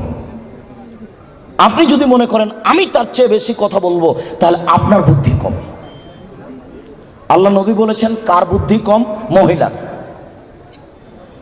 আপনি যদি তর্কে বেশি কথা বলতে চান তাহলে এখন বুদ্ধি কার কম? আপনার কম। কেন আপনি তর্ক লাগলেন তার সাথে? খুব জোরে বলছে, আপনি চুপ হন, কটু কথা বলতে পারবেন না। অন্তত 3টে কথা মনে রাখবেন। 1, কখনো বলবেন না যে তোমার ঠোঁট মোটা। একবার বললে 10 বছর আপনাকে ভালোবাসবে না। 2, কখনো বলবেন না স্ত্রীকে তোমার রং কালো। খালি বলবেন তুমি এত সুন্দরী, তুমি এত সুন্দরী, তোমার মতো কোনো নারী দেখি না। সারা রাত পা টিপে দিবে, কখনো আপনি বদনাম করবেন না। 3, ভুলেও কখন শ্বশুর শাশুড়ির নিন্দা করবেন না। হ্যাঁ, তোর বাপ অমানুষ, টাকা দিতে চার দেয়নি, এইরকম কোন কথা বলবেন না। একবার শ্বশুর শাশুড়ির নিন্দা করলে আপনার স্ত্রী মরা পর্যন্ত কোনোদিন আপনাকে ভালোবাসবে না। 4, কখনো মুখে মারবেন না। 5, ওলা তাতর খাইল্লা ফিল বাইতে, আপনার স্ত্রীকে নিজের বাড়ি ছাড়া কোথাও থাকতে দিবেন না, কোথাও যেতে দিবেন না। আপনার স্ত্রী খালার বাড়ি যেতে পাবে না, নানির বাড়ি যেতে পাবে না, ভাবির বাড়ি যেতে পাবে না, মায়ের বাড়ি যেতে পাবে না। যাই যদি জরুরি কারণে, তাহলে আপনাকে সাথে যেতে হবে। 3 দিনের বেশি আপনার স্ত্রী আপনার শ্বশুর বাড়ি থাকতে পাবে না। 3 দিনের বেশি যদি আপনার স্ত্রী থাকে তাহলে খাওয়া খরচ দিতে হবে। তোমার স্ত্রী চাচির বাড়ি যেতে পারে না, তোমার স্ত্রী দোকানপাট আসতে পারে কি করে, বাজার করতে পারে কি করে? কাপুরুষ, ধর্মকে পাগল পেয়েছ? বোকা মহিলা, তোমার স্বামী কি মারা গেছে? তোমার বড় ছেলে কি মারা গেছে? তোমার বড় ভাই কি মারা গেছে? বেশরমা মহিলা, তুমি জাতিকে পাপী করে, তোমার অঙ্গ প্রত্যঙ্গ জাতিকে দেখিয়ে জাতিকে জাহান্নামের দিকে ঠেলে দিয়ে তুমি নিজেকে শিক্ষিত মনে করো না। ভুল হিসাব। তোমার বিদ্যাকে কবর দিতে এসেছি, তুমি মনে রেখো। তোমার মুখ দেখলে পাপ হয়, তোমার হাত দেখলে পাপ হয়, তোমার পা দেখলে পাপ হয়, তোমার শরীর দেখলে পাপ হয়, তোমার চুল দেখলে পাপ হয়, তোমার গোটা দেহটাই হচ্ছে অন্যের জন্য পাপের বস্তু। শোন এই ছেলে, তোমার বাপ তোমার বোনকে দিয়ে জাতিকে পাপী করে তোমার বাপ যেন তাহাজ্জুদ পড়ে জান্নাত কিনতে না চাই, বলে গেলাম তোমাকে। আর তোমার বোনকে বলে গেলাম, তোমার বোনের সাথে আমার অনেক কথা আছে, তোমার সাথেও কথা আছে। তুমি এক পায়ে হলে দাঁড়িয়ে থাকো, একটা বাক্যকে তুমি মনে করবে 1 কোটি টাকা মূল্য, তাহলে তুমি আজকে কথা মূল্যায়ন করতে পারবে। আবারও বলে যাচ্ছি, তোমার বোন জাতিকে পাপী করে নিজেকে যেন শিক্ষিতা মনে না করে। এই ছেলে, তোমার বোন জাতিকে পাপী করে যেন নিজেকে শিক্ষিতা মনে না করে। ও শিক্ষিতা নয়, ও বন্য, ও বর্বর, ও অসভ্য, ও অশিক্ষিতা। তোমার বোনকে যদি আমি বন্য অশিক্ষিতা প্রমাণ করতে না পারি, আমি জাতির সামনে বক্তব্য দেব না। তোমাকে বক্তব্যের সূচনাতে আর একটা কথা বলে যাচ্ছি, শোনো। আবু হুরায়রা রাদিয়াল্লাহু তাআলা আনহু বলেন, সিনফানে মিন উম্মতি ফিন্নার, আমার উম্মতের 2 শ্রেণীর মানুষ জাহান্নামে যাবে। লাম আরাহুমা, আমি তাদের দেখিনি। আবার শোনো সম্মানিত মুরব্বী, একটু দেখুন। আল্লাহ নবী বলছেন আমার 2 শ্রেণীর মানুষ জাহান্নামে যাবে, আমি তাদের দেখিনি। আমার উম্মতের 2 শ্রেণীর মানুষ জাহান্নামে যাবে, আমি তাদের দেখিনি। আমার উম্মতের 2 শ্রেণীর মানুষ জাহান্নামে যাবে, আমি তাদের দেখিনি। তার 1 শ্রেণীর মানুষ তুমি, আর 1 শ্রেণীর মানুষ তোমার বোন। তোমার বাপকে প্রথমে নাকচ করেছি, প্রথমে বলেছি 3 শ্রেণীর মানুষ জান্নাতে যাবে না, মনে আছে কি? 3 শ্রেণীর মানুষ জান্নাতে যাবে না, তার মধ্যে তোমার বাপ আছে। এবার তোমাকে নাকচ করছি, তারপরে তোমার বোনকে নাকচ করার পরে আলোচনা করব। শুনুন, রাসূল সাল্লাল্লাহু আলাইহি ওয়াসাল্লাম বলেন, আমার উম্মতের 1 শ্রেণীর মানুষ হবে মাহম সেয়াতুন, তাদের হাতে থাকবে লাঠি, কাজনাবিল বাকারে, গাভীর লেজের মতো। আমার উম্মতের 1 শ্রেণীর মানুষ হবে, তাদের হাতে থাকবে লাঠি গাভীর লেজের মতো। গাভীর লেজের মতো মানে একদিক মোটা একদিক চিকন। গাভীর লেজের মতো মানে একদিক মোটা একদিক চিকন। আমার উম্মতের এক শ্রেণীর মানুষ হবে, তাদের হাতে থাকবে লাঠি গাভীর লেজের মতো, এজরে মুনাবে হাত, তারা তা দিয়ে মানুষকে মারবে। এই ছেলে, তুমি ঢাকা বিশ্ববিদ্যালয়ে ভর্তি হয়েছো, তোমাকে দেখছি তুমি লাঠি নিয়ে ছুটে যাচ্ছ, তোমার আগে আগে কিছু লোক পালিয়ে চলে যাচ্ছে, তোমার হাতে লাঠি কাপুরুষ। তুমি এখানে কি বিদ্যা শিক্ষা অর্জন করতে এসেছো? তুমি চোর, তুমি ডাকাত, তুমি শয়তান, তোমার ভিতরে কি বিদ্যা রয়েছে? তোমাকে যদি আমি মূর্খ প্রমাণ করতে না পারি, আমি জাতির সামনে বক্তব্য দেব না। তোমার হাতের কাল লাঠি, তুমি বলো। তুমি এসেছো চাঁপাইনবাবগঞ্জ থেকে পড়াশোনার জন্য, তোমার হাতে কেন লাঠি? কি দেখাতে চেয়েছো তুমি? বলো কি তুমি, তোমার হাতে কেন লাঠি? তুমি মানুষকে মারো দিন রাত, তোমাকে দেখতে পাচ্ছি পেপার পত্রিকায়। শোনো, মুহাম্মদ সাল্লাল্লাহু আলাইহি ওয়াসাল্লাম বলেছেন তুমি জাহান্নামী মুসলিম। মুসলিম মানে আম গাছে জাম ধরতে পারে, ধরে না। অমাবস্যার রাতে চাঁদ উঠতে পারে, উঠে না। সুঁয়ের ছিদ্র দিয়ে লাঙ্গলের ফাল ঢুকতে পারে, ঢোকে না।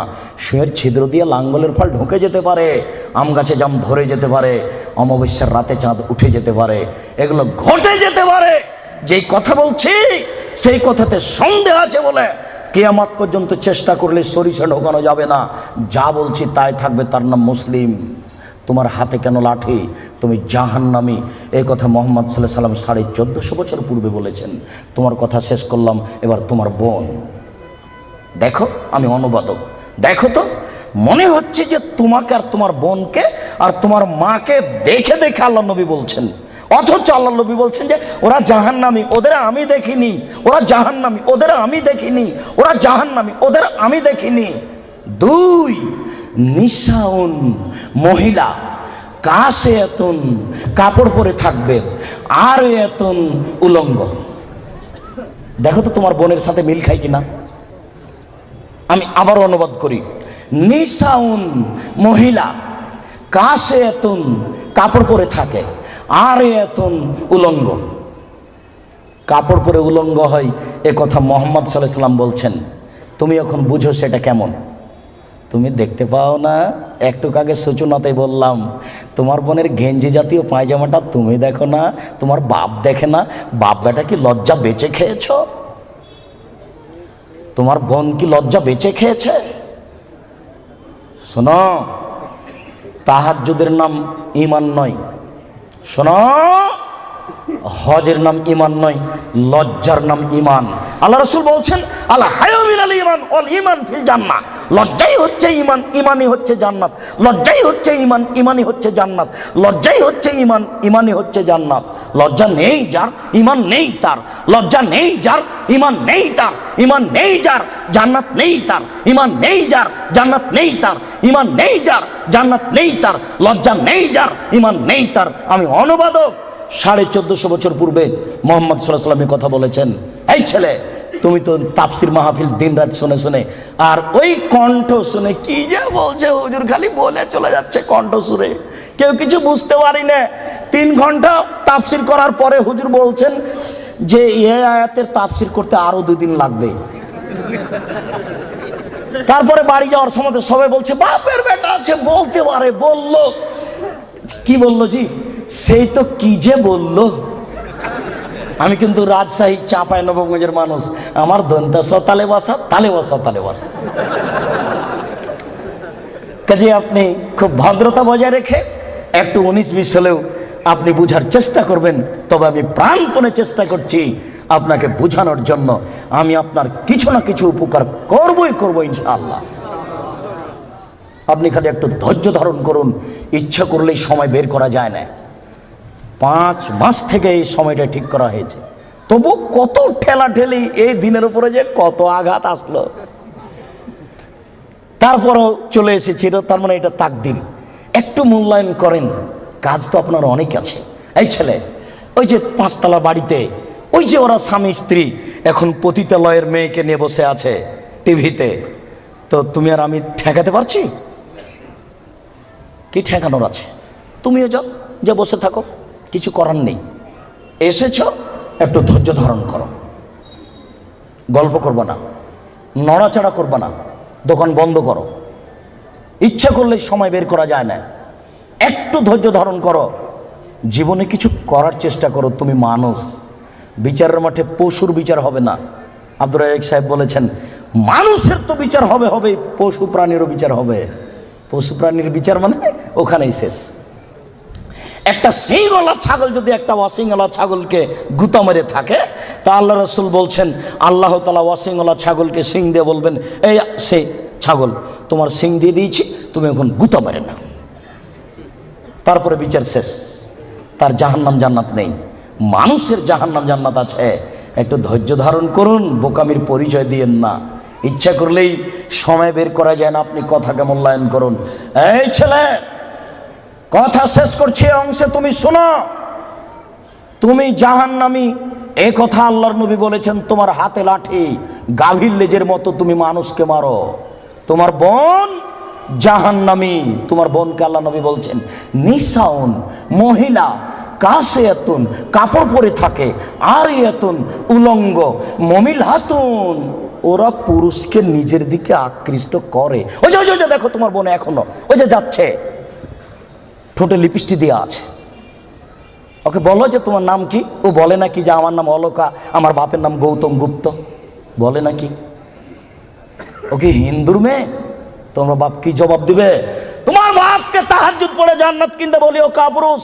ভুল বুঝেছে তোমার বাপ আর তুমি, ভুল সিদ্ধান্ত। তোমার বাপ তাহাজ্জুদ পড়ে জান্নাত পাবে না। তোমাকে বারবার বলে যাচ্ছে, তুমি মনে রেখো। তোমার বোন এখনো ঠোঁটে লিপস্টিক দিয়ে বাজারে ঘুরছে। ঢাকা শহরে এভাবে ঘুরতে হবে কে বলেছে? তুমি ধর্মকে পাগল পেয়েছ। তোমার বাপের তাহাজ্জুদকে তুমি তুলে রাখো, তোমার মায়ের কোরআন তেলাওয়াতকে তুলে রাখো, তোমার বোনের বিদ্যাকে কবর দিতে এসেছে, তুমি মনে রেখো। শোনো, তোমার বোন মানুষকে নিজের দিকে আকৃষ্ট করে। মাইলাতুন, সে নিজেও পুরুষের দিকে আকৃষ্ট হয়। বাড়িতে ছিল, ভালোই ছিল, বাজারে বের হয়েছে বিকাল 3টেই, রাত 9টায় যাবে। হাঁটার সময় কেন জানি কেমন কেমন করে, কেন জানি আনছান আনছান করে। একবার ডান দিকে যায়, একবার বাম দিকে যায়, একবার মাথার চুল নাড়ে, একবার হাত হিলাই, কেন জানি কেমন কেমন করে, কেন জানি আনছান আনছান করে। আল্লাহ নবী বলছেন ও নিজে পুরুষের দিকে আকৃষ্ট হয়েছে। লায়াত খোলা জান্নাত, ও জান্নাতে যাবে না, ও জান্নাতে যাবে না, ও তো জান্নাতে যাবে না, যাবেই না। ওয়ালা ইয়াজিদনা রিহা, সে জান্নাতের গন্ধ পাবে না। হাইনা রিহা তুজাদু মিন মাসিরাতি কাদা ওয়া কাদা, এই জান্নাতের গন্ধ পাওয়া যায় 1 বছরের দূরত্ব পথ থেকে। এটা জান্নাত। এখানে একটা দ্রুতগামী ঘোড়া দৌড়াতে আরম্ভ করেছে। 1 বছর দৌড়িয়ে যত পথ যাবে, ওই পথের মাথাতে যদি কেউ দাঁড়াই, তাহলে ও জান্নাতের গন্ধ পাবে। তোমার বোন জান্নাতে তো যাবে না, যাবে না, জান্নাতের গন্ধও পাবে না। বলে রাখলাম, আমি অনুবাদক। আজকেই তোমার বোনকে সিদ্ধান্ত পরিবর্তন করতে বলো, তওবা করে পোশাক পরিবর্তন করে আল্লাহকে ভয় করতে বলো। সম্মানিত উপস্থিতি, বলছিলাম মহান আল্লাহ বলেন ওয়ালা তাকরাবুজ জিনা, পৃথিবীর মানুষ তোমরা জেনার নিকটে যায় না। ইন্নাহু কানা ফাহিশা, নিশ্চয় জেনা অশ্লীল, অপছন্দ কাজ। ওয়াসাআ সাবিলা, অতীব খারাপ। এই পথ অতীব জঘন্য, এই পথ অতীব খারাপ। শুনুন, কোন পাপকে আল্লাহ এভাবে উল্লেখ করেননি। জেনাকে এইভাবে বলছেন কেন? একদা আবু যার গেফারি রাদিয়াল্লাহু তাআলা আনহু বলেন যে আল্লাহর নবী বললেন, যে ব্যক্তি লা ইলাহা ইল্লাল্লাহ বলবে সে জান্নাতে যাবে। তখন আবু যার গেফারি বলছেন, চুরি করলে জেনা করলেও যাবে? তখন আল্লাহ রাসূল বলছেন, চুরি করলে জেনা করলেও যাবে।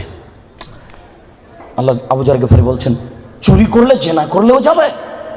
আল্লাহ রাসূল বলছেন, চুরি করলে জেনা করলেও যাবে। আবার আবু যার গেফারি বলছেন, চুরি করলে জেনা করলেও যাবে? তা আল্লাহ রাসূল বলছেন, চুরি করলে জেনা করলেও যাবে। আবু যার গেফারি, তোমার নাক ধুলোই ধূসরিত হোক, আমি যা বলছি সেটাই চূড়ান্ত।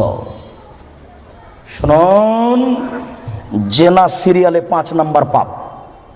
1 নম্বর পাপ হচ্ছে শিরক করা, 2 নম্বর পাপ হচ্ছে বাপ মায়ের অবাধ্য চলা, 3 নম্বর পাপ হচ্ছে মিথ্যা কথা বলা, 4 নম্বর পাপ হচ্ছে খাদ্যের ভয়ে ছেলেকে হত্যা করা। একটা ছেলে একটা মেয়ে যথেষ্ট। আপনারা 10 ভাই বোন। আপনারা কয় ভাই বোন? 10 ভাই বোন। আপনাদের বাড়িতে ছিল 3 জন কিষান কামলা, কতটি হলো?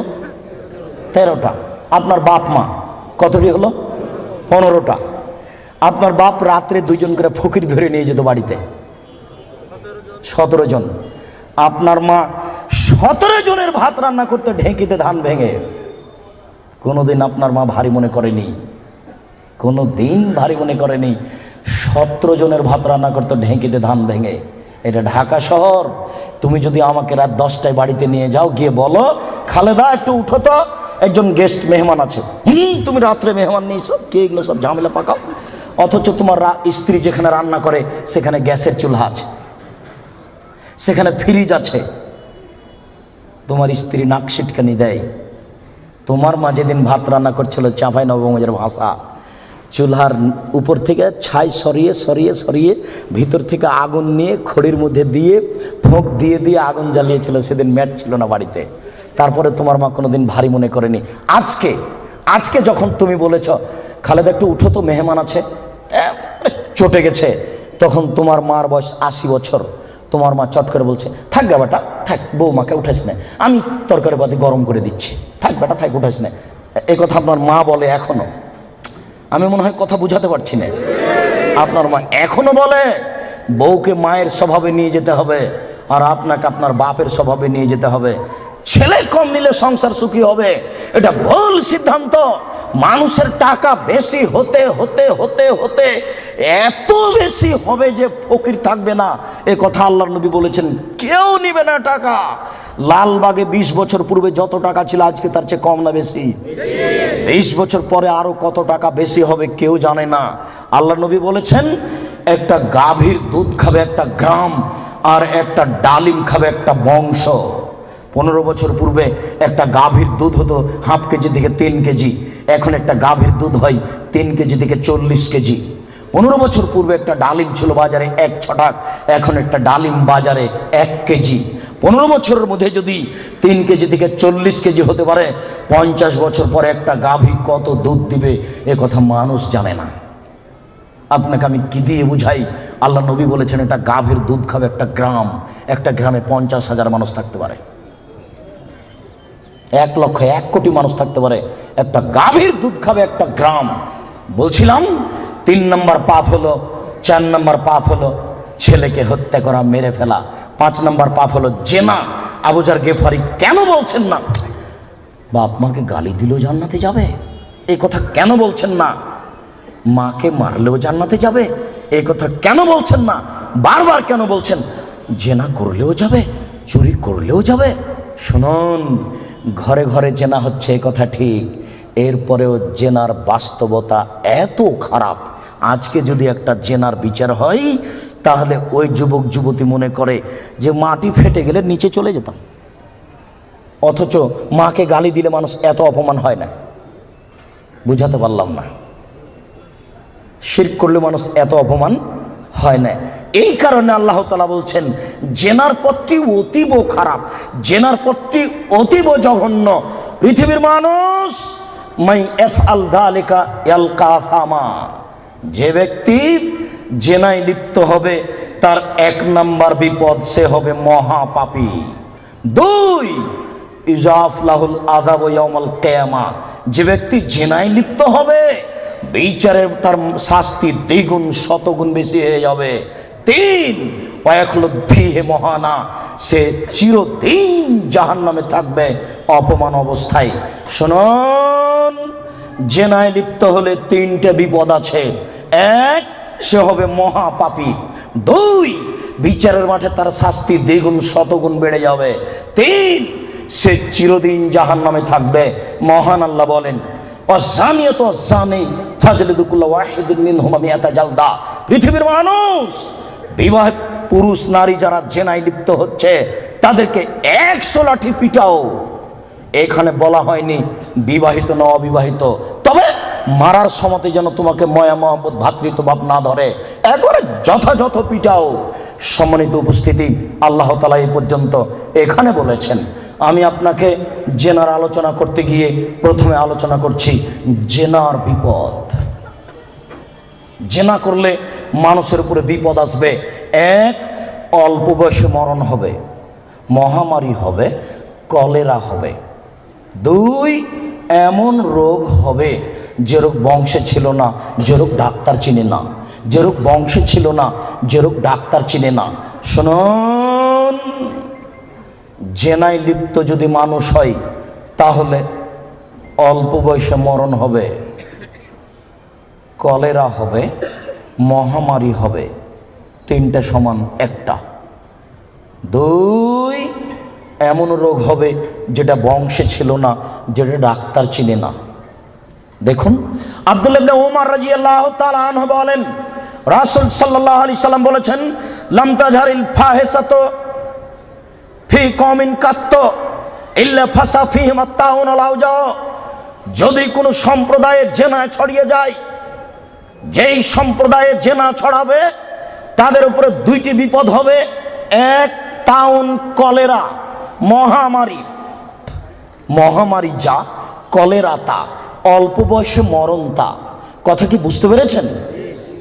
দুই, অল আওজাও মামাজাত ফি আসলাফিহিম, এমন রোগ হবে যেটা বংশে ছিল না, ডাক্তার চিনে না। এই কথাটা আল্লাহর নবী বলেননি, ওটা আমি বলেছি। মনে রাখবেন, জেনায় লিপ্ত হলে এমন রোগ হবে যেটা বংশে ছিল না, আমি বললাম। এমন রোগ হবে যেটা ডাক্তার চিনে না, এটা জেনার ভয়। আব্দুল্লাহ ইবনে মাসউদ রাদিয়াল্লাহু তাআলা আনহু বলেন, রাসূল সাল্লাল্লাহু আলাইহি সাল্লাম বলেছেন, লাম তাজহারিল ফাহিসাতু ফি কওমিন কাত্ত ইল্লা ফাসা ফিহিল ফাকর ওয়াল মাসকানা। যখন কোন সম্প্রদায়ে জেনা প্রকাশ পাবে তখন তাদের উপরে দারিদ্রতা, নিঃস্বতা, ভিক্ষাবৃত্তি নেমে আসবে। তাকে একদিন না একদিন ভিক্ষুক হতেই হবে। কোটি টাকা ইনকাম করলে তার সংসারে সুবিধা আসবে না। বউ স্ত্রী পরকীয়া প্রেমে লিপ্ত, স্বামীও পরকীয়া প্রেমে লিপ্ত, দুইজন দুইজনকে গালি দেয়। সারাদিনে 3 কোটি টাকা ইনকাম করে আর রাত্রে এসে দুইজন মারামারি করে। বলেন এরা ভিক্ষুক কিনা? বলেন দেখি, এদের কি আছে জীবনে বলেন? একদিন টাকা শেষ হবেই। আমি অনুবাদক, 1450 বছর পূর্বে মুহাম্মদ সাল্লাল্লাহু আলাইহি ওয়াসাল্লাম বলেছেন, যেই সমাজে সুদ এবং জেনা প্রকাশ পাবে, যেই সমাজে সুদ এবং জেনা প্রকাশ পাবে, সেই সমাজের উপরে ভিক্ষাবৃত্তি নেমে আসবে। তাদের অর্থ সম্পদ ধ্বংস হবেই, তাকে একদিন না একদিন ভিক্ষুক হতে হবে। এটা জেনার প্রথম বিপদ। মুহাম্মদ সাল্লাল্লাহু আলাইহি ওয়াসাল্লাম বলেন, আমার উম্মত জেনাকে হালাল মনে করবে। মুহাম্মদ সাল্লাল্লাহু আলাইহি ওয়াসাল্লাম বলেন, আমার উম্মত জেনাকে হালাল মনে করবে। দুঃখজনক কথা, আমরা জেনাকে হালাল মনে করবে, এত বড় পাপকে। জি, আমির রাদিয়াল্লাহু তাআলা আনহু বলেন, রাসূল সাল্লাল্লাহু আলাইহি সাল্লাম বলেছেন, লা ইয়াকুনান্না ফি উম্মতি আকওয়াম ইস্তাহিলুনাল হিরা ওয়াল হারিরা ওয়াল খামরা ওয়াল মাযিব। অচিরে আমার উম্মতে এমন মানুষ আসছে যারা রেশমি কাপড়কে হালাল মনে করবে, তাদের গায়ে থাকবে সিল্ক জাতীয় জামা, তাদের বাড়িতে থাকবে মখমল জাতীয় চাদর। আমার উম্মত রেশমি কাপড়কে হালাল মনে করবে। 2, আমার উম্মত জেনাকে হালাল মনে করবে। 3, আমার উম্মত মদকে হালাল মনে করবে। 4, আমার উম্মত বাদ্যযন্ত্রকে হালাল মনে করবে। সব দোকানেই টিভি, সব মোবাইলে বাদ্যযন্ত্র। কারোর কাছে এটার পাপের কাজ নয়, কেউ ভাবে না এটা পাপের কাজ। শুনুন, এই ছেলে, তুমি খুব ধৈর্য ধারণ করে থাকো। আলোচনার শেষের দিক যত যাবে তত গুরুত্বপূর্ণ আলোচনা হবে। তুমি খুব সতর্ক থাকো, যতই কষ্ট হোক। সম্মানিত মুরব্বী, আপনার যতই কষ্ট হোক, আপনাকে আমি কিছু সময়ক্ষণ অপেক্ষা করার জন্য অনুরোধ করছি। আপনি ধৈর্য ধারণ করুন, ইচ্ছা করলেই সময় বের করা যায় না। মুআয ইবনে জাবাল রাদিয়াল্লাহু তাআলা আনহু বলেন, রাসূল সাল্লাল্লাহু আলাইহি ওয়াসাল্লাম বলেছেন, নেতৃত্ব শুরু হয়েছে নবী দিয়ে, দয়া দিয়ে, তারপরে নেতৃত্ব হবে খলিফা দিয়ে, দয়া দিয়ে, তারপর নেতৃত্ব হবে জোরজার মুল্লুক তার, তারপর নেতৃত্ব হবে নেতা। হবেই হবে, সে যে কোনো মূল্যে তাকে হওয়াই লাগবে, যে কোনো মূল্যে। এই শ্রেণীর মানুষদের 5টা পাপের কাজ আছে। 1, ইস্তাহিলুনাল হারিরা, এরা রেশমি কাপড়কে হালাল মনে করবে। 2, অল ফুরুজা, এরা জেনাকে হালাল মনে করবে। এই বোকা ছেলে, তোমার নেতাকে তুমি চিনো? আর জেনার লাইন লেগা আছে, তুমি দেখো তদন্ত করে। আল্লাহ নবী বলেছেন, আমি অনুবাদক, এসব সমাজের নেতারা জেনাকে হালাল মনে করবে। তিন, মদকে হালাল মনে করবে। চার, দিনেরা ধনী হয়ে যাবে, ধনী হওয়ার জন্য যে কোনো সাহায্য পাবে। সম্মানিত উপস্থিতি, এই ছেলে থামো, ওই দিক থেকে কোনো মানুষকে এদিকে আসতে দিও না, চলাচল বন্ধ। ওই দিক থেকে কাউকে এদিকে আসতে দিবেন না, আপনি ধৈর্য ধারণ করো। এই ছেলে, ওই কোণাতে কাউকে এদিকে ঢুকতে দিও না। তার মানে যে যাচ্ছে, যতটা মানুষের গায়ে হাত লাগবে বা ধাক্কা লাগবে, সে আমার কথা বুঝতে পারবে না, সে বেখেয়াল হয়ে যাবে। অতএব তুমি সোচ্চার হও, তোমরা দায়িত্ব পালন করো। আজকে তোমরা বক্তব্য শোনো না, আজকে জনগণকে সহযোগিতা করো। আবু হুরায়রা রাদিয়াল্লাহু তাআলা আনহু বলেন, এতাহারাজুনা তাহারুজাল হিমারে, গাধা যেমন গাভীর সাথে মিলে লজ্জা বুঝে না, ষাঁড় যেমন গাভীর সাথে মিলে লজ্জা জানে না, আমার উম্মত খোলা মাঠে জেনা করবে, লজ্জা বুঝবে না। মুসলিম, গাধা যেমন গাধীর সাথে মিলে লজ্জা বুঝে না, ষাঁড় যেমন খোলা মাঠে মিলে লজ্জা জানে না, মানুষ তেমন খোলা মাঠে জেনা করবে, লজ্জা বুঝবে না। এটা আপনাকে আমি কি দিয়ে বুঝাই, আপনি নিজেই বুঝেন। এই ছেলে, রমনা পার্ক তোমার বাড়ির পাশে, তুমিও সেখানে যাও। ঢাকা বিশ্ববিদ্যালয় তোমার বাড়ির পাশে, তুমি সেখানে যাও। আর ওই কোথায় জিয়াউর রহমান সাহেব মারা গেলেন, হাড়হাড্ডি নিয়ে এসে সংসদ ভবনে পুঁতে দেওয়া হলো। শোনো, গোটা মাঠ হলো জেনার কারখানা। এই রাস্তা দিয়ে মিনিটে লক্ষ মানুষ হাঁটে। ওসি যান, দারোগা যান, চেয়ারম্যান যান, এমপি যান, মন্ত্রী যান, ডিসি যান, এডিসি যান, মিনিটে লক্ষ মানুষ যায়।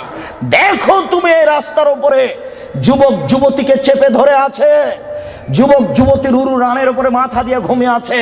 কেউ কিছু বলে না, বলা নাকি যায় না। কেউ কিছু বলে না, বলা নাকি যায় না, বলা নাকি অপরাধ। এই দেশে নাকি কেউ মানুষ নেই, সবাই নাকি পশু। পশু যদি না হয় তাহলে বলে না কেন? জবাব কে দেবে? কাপুরুষ। জবাব তোমাকেই দিতে হবে। কেউ কেন কিছু বলে না। আল্লাহ রাসূল বলেন, আলাইনানে তাজনিনে জেনা হমান নাজর। এই ছেলে, দুই চোখের জেনা হচ্ছে চোখ দিয়ে দেখা। অল ওজনানে জেনা হমাল ইস্তেমাও, দুই কানের জেনা হচ্ছে কান দিয়ে শোনা। ওয়াল ইয়াদ জেনাহাল বাতস, হাতের জেনা হচ্ছে হাত দিয়ে ধরা। আর রিজিল জেনাহাল মাসি, পায়ের জেনা হচ্ছে পা দিয়ে চলা। জেলাল কালব তাতামানা তাস্তাহি, অন্তরের জেনা হচ্ছে পরিকল্পনা করা। জেলাল লেসানে নুতক, জিহ্বার জেনা হচ্ছে কথা বলা। এগুলি সব জেনা। আমি অনুবাদক, হাদিস মুসলিম। এবার তুমি বাঁচো কি করে? এই ছেলে, তোমার মোবাইলে দিন রাত পতিতালয়ের মেয়ে নাচে। শোনো, আল্লাহ রাসূল বলেন, ইন্নাল মারাতা ইজাস্তাতারাত, যখন কোনো মহিলা সাজসজ্জা গ্রহণ করে, সাজগোজ করে। দেখো তুমি বিপদে পড়েছ, তোমার বোনও বিপদে পড়েছে। আমি অনুবাদক।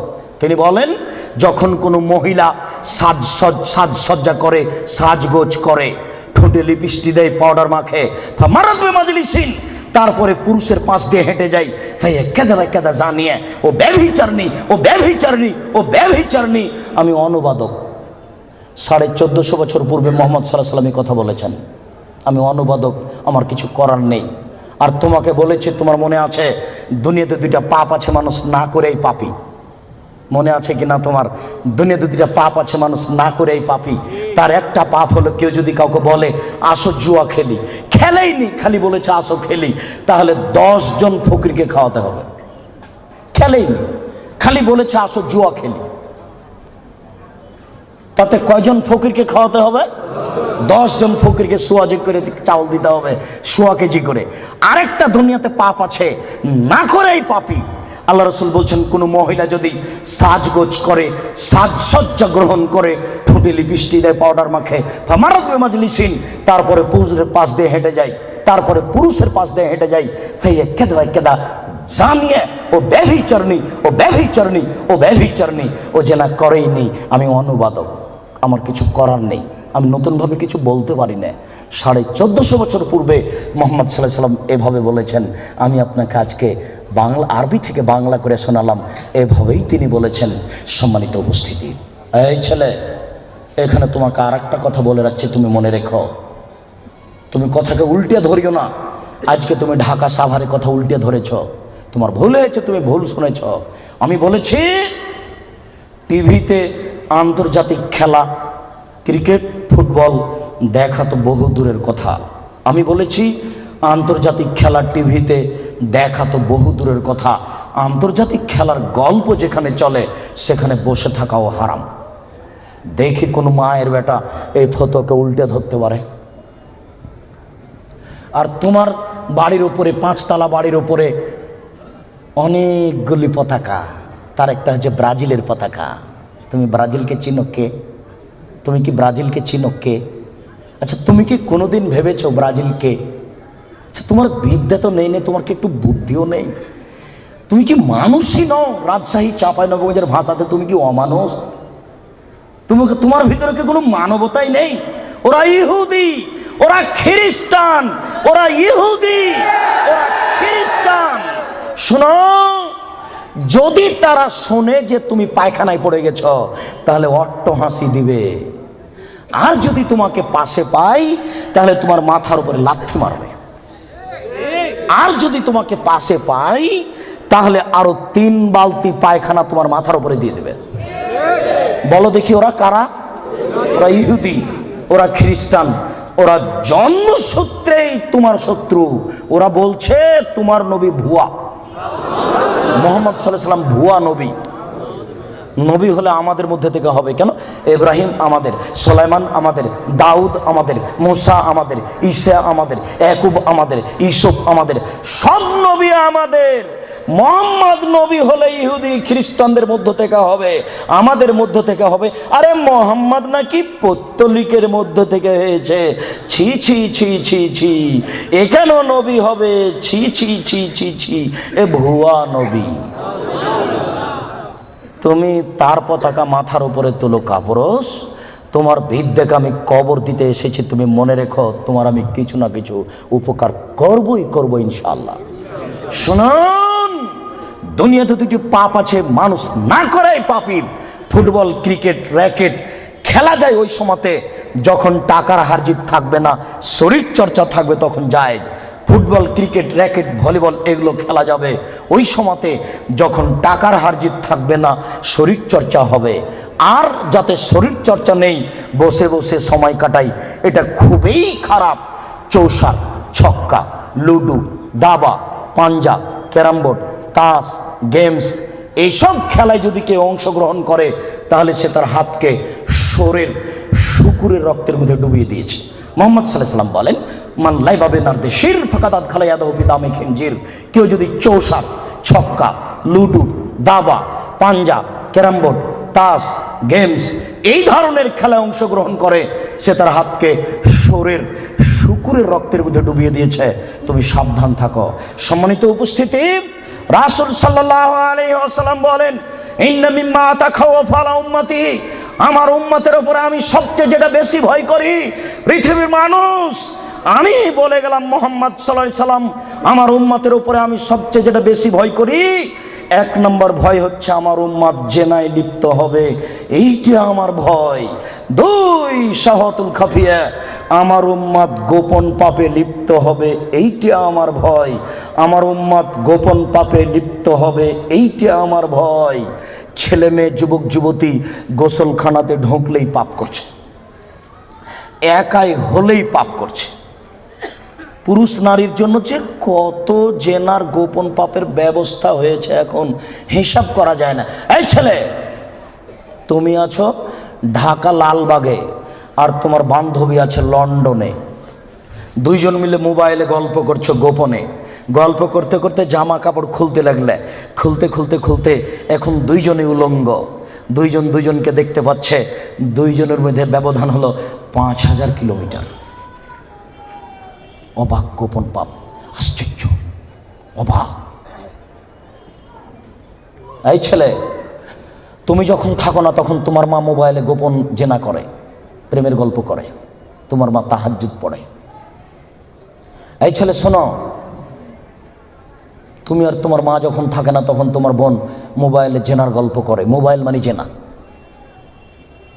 আল্লাহ নবী 1450 বছর পূর্বে বলেছেন আমার উম্মত গোপন পাপে লিপ্ত হবে। 15 বছর পূর্বে এইভাবে গোপন পাপ মোবাইলে হতো না। 20 বছর পরে আরও গোপন পাপের কত পথ বের হবে তা আপনাকে আমি এখন ভাষায় বোঝাতে পারবো না। মুহাম্মদ সাল্লাল্লাহু আলাইহি ওয়াসাল্লাম বলেছেন, আমার জীবনে বড় ভয়, এক, আমার উম্মাত জেনায় লিপ্ত হবে, দুই, আমার উম্মাত গোপন পাপে লিপ্ত হবে। আপনাকে আমি কি দিয়ে বুঝাই সম্মানিত দিনী ভাই? মুহাম্মদ সাল্লাল্লাহু আলাইহি সাল্লাম বলেন, রাত যখন অর্ধেক হয় তখন সমস্ত আকাশের দরজা খুলে দেয়। যে ব্যক্তি আল্লাহর কাছে প্রার্থনা করে তার প্রার্থনা কবুল হয়ে যায়। যে ব্যক্তি যা চায় আল্লাহ তাকে তাই দিয়ে দেন। যে ব্যক্তি বিপদে পড়ে বলে আল্লাহ আমাকে বাঁচাও, আল্লাহ তাকে বাঁচিয়ে দেন। ইল্লাল বাগিন বে ফারজেহা, তবে যার জেনার সম্পর্ক আছে তার কথা কবুল হয় না। এই ছেলে শোনো, তুমি ম্যাট্রিক পরীক্ষা দিয়েছো, আল্লাহর কাছে প্রার্থনা করছো, আল্লাহ আমার রেজাল্টটা ভালো করে দাও, আল্লাহ আমার রেজাল্টটা ভালো করে দাও, আমাকে গোল্ডেন দাও। আর তোমার মা তাহাজ্জুদ পড়ার পরে চোখের পানি ঝরিয়ে বলছে, আল্লাহ আমার ছেলেটাকে একটা ভালো রেজাল্ট দাও, গোল্ডেন দিয়ে দাও আমার ছেলেকে। এইভাবে তোমার মা রাতের অন্ধকারে চোখের পানি অঝর নয়নে ঝরিয়ে কাঁদছে। তুমি যখন থাকো না তখন তোমার মা মোবাইলে প্রেমের গল্প করে। তোমার মা কিয়ামত পর্যন্ত কাঁদলেও তার কথা কবুল হবে না। আমি অনুবাদক, আমি বুঝাতে পারলাম না। অর্ধেক রাত হলে আকাশের দরজা কি হয়? খুলে দেওয়া হয়। যে যা চাই তাকে আল্লাহ তা দিয়ে দেন। যে যে বিষয়ে প্রার্থনা করে সেটা আল্লাহ কবুল করেন। যে যে কোনো বিপদে পড়েছে আল্লাহ তাকে উদ্ধার করেন। তবে যার জেনার সম্পর্ক আছে তার কথা আল্লাহ কবুল করেন না। আমি কি দিয়ে বুঝাই জেনা কত বড় বিপদ? আমি কি দিয়ে বোঝাই আপনাকে জেনা কত বড় বিপদ? যেটা ঘরে ঘরে হচ্ছে, যেখানে সেখানে হচ্ছে, যেটা মানুষের কাছে আজকে পাপের কাজ নয়। শোনো, মুনাফিকি করো না বক্তব্যের সাথে। এই ছেলে, তোমাকে আমি কঠিনভাবে বলে যাচ্ছি, তুমি বক্তব্যের সাথে মুনাফিকি করো না। এখান থেকে উঠার আগে মোবাইলে যত মেয়ের নাম্বার আছে তুমি কেটে দিয়ে উঠবা। জিন্দেগিতে কোনোদিন কোনো মেয়ের সাথে গল্প করো না। তোমার সাথে এ অংশে আমার জরুরি কথা আছে, তুমি একটু ধৈর্য ধারণ করো, একটু সামান্য একটু থামো। তোমার সাথে আমার আরো জরুরি কয়েকটি কথা আছে। মুহাম্মদ সাল্লাল্লাহু আলাইহি সাল্লাম বলেন, আমি রাতে ঘুমিয়েছিলাম, জিবরাইল আমার ডান হাত ধরলেন, মেকাইল আমার বাম হাত ধরলেন, ধরে আমাকে নিয়ে চলে যাচ্ছেন। যেতে যেতে দেখি অনেক মানুষ আসাদু সাইনতে খাফান, ফুলে ফেফে বিশাল বিশাল আকৃতি ধারণ করে আছে। 50 হাত 100 হাত উঁচু উঁচু হয়ে আছে। অন্তানাহ রিহান, দুর্গন্ধে টিকা যায় না, এত গন্ধ। কান্নাহুল মারাহিজ, মনে হচ্ছে যেন তারা গ্রামের টয়লেট, মনে হচ্ছে যেন তারা গণশৌচাগার, মনে হচ্ছে যেন তারা গ্রামের টয়লেট, মনে হচ্ছে যেন তারা গ্রামের শৌচাগার। যেই শৌচাগার টয়লেট পরিষ্কার করা হয় না, গণশৌচাগার, গন্ধে টিকা যায় না, বিশাল বিশাল রূপ ধারণ করে আছে। আমি বললাম, জিবরাইল মানহাউলাই, কি এরা কে? জিবরাইল, এরা কারা? ছি ছি ছি ছি, এরা কারা? এত কোণে গন্ধ, এত কোণে ফুলে আছে। তখন জিবরাইল বললেন, অহমদ জোনাতা জাওয়ানি, এরা হলো ব্যভিচারণী। বলো যুবক, মোটা মোটা হ্যাঁ ফুলে আছে, খুব গন্ধ, এরা কারা? ব্যভিচারণী। তুমি সাবধান থাকো, তুমি একটু অপেক্ষা করো। শুনুন, আল্লাহ নবী বলছেন যে আমার ডান হাত জিবরাইল ধরলেন, বাম হাত মেকাইল ধরলেন, ধরে নিয়ে চলে যাচ্ছেন। যেতে যেতে দেখি একটা গর্ত, চুলার মতো। কোন চুলা? যাতে তন্দুরি রুটি হয়। তন্দুরি রুটি চুলা দেখেছেন? ভিতরে রুটি দিয়ে সিদ্ধ হলে বের করে নেওয়া হয়, এরকম চুলা। তাহাতাহুন্নার, তার ভিতরে দেখি ধাঁধা ধাঁধা ধাঁধা করে আগুন জ্বলছে। হয় যে ইরতাফাও, আগুন যখন জোরে জ্বলে উঠছে তখন ওর ভিতরে যা কিছু আছে সব উপরে চলে যাচ্ছে। হয় যে খামেদাত রাজাউ ফিহা, আর যখন আগুনটা কমে আসছে তখন সব নিচের দিকে চলে যাচ্ছে। ফিহারে জালুন অনিসাউন ওরাতন, তাতে দেখি পুরুষ এবং নারী জমা ধরে আছে উলঙ্গ অবস্থায়, পরনে কাপড় নেই কারো, এভাবে জমা ধরে আছে উলঙ্গ অবস্থায়। আগুন যখন জোরে জ্বলে উঠছে দাদা দাদা দাদা করে উপরে চলে যাচ্ছে, আবার যখন আগুন কমে যাচ্ছে তখন নিচের দিকে চলে যাচ্ছে, আর উপরে উঠলে মনে হচ্ছে যেন বের হয়ে পড়ে যাবে।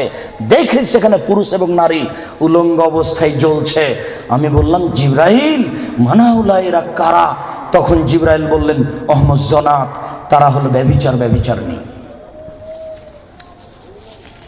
আল্লাহ নবী বলেছেন, যেসব মহিলারা জেনায় লিপ্ত হবে ওদের লজ্জায় স্থানের গন্ধে জাহান্নামীরা জাহান্নামে টিকতে পারবে না।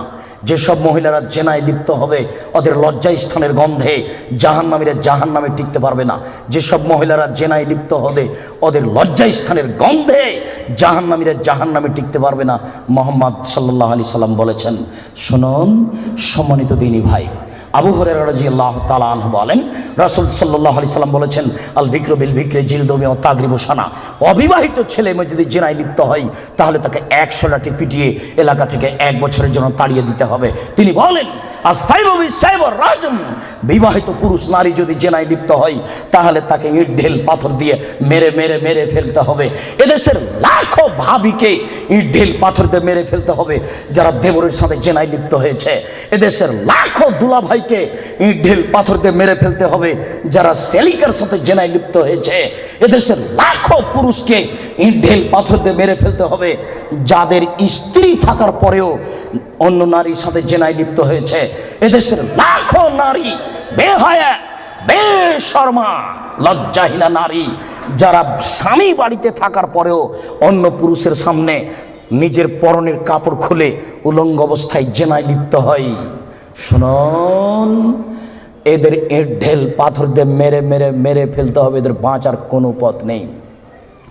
রাসূল সাল্লাল্লাহু আলাইহি সাল্লাম বলেন, 3 শ্রেণীর মানুষকে হত্যা করতে হয়, তবে 2 শ্রেণীর মানুষের বাঁচার পথ আছে। মনে রাখুন, 3 শ্রেণীর মুসলমানকে হত্যা করতে হয়, 2 শ্রেণীর মানুষের বাঁচার পথ আছে, 1 শ্রেণীর মানুষের বাঁচার পথ নেই। এক, কেউ যদি বলে আমি কোরআন মানি না তাহলে তাকে হত্যা করতে হবে। কেউ যদি বলে গাভীর দুধ হারাম তাহলে তাকে হত্যা করতে হবে।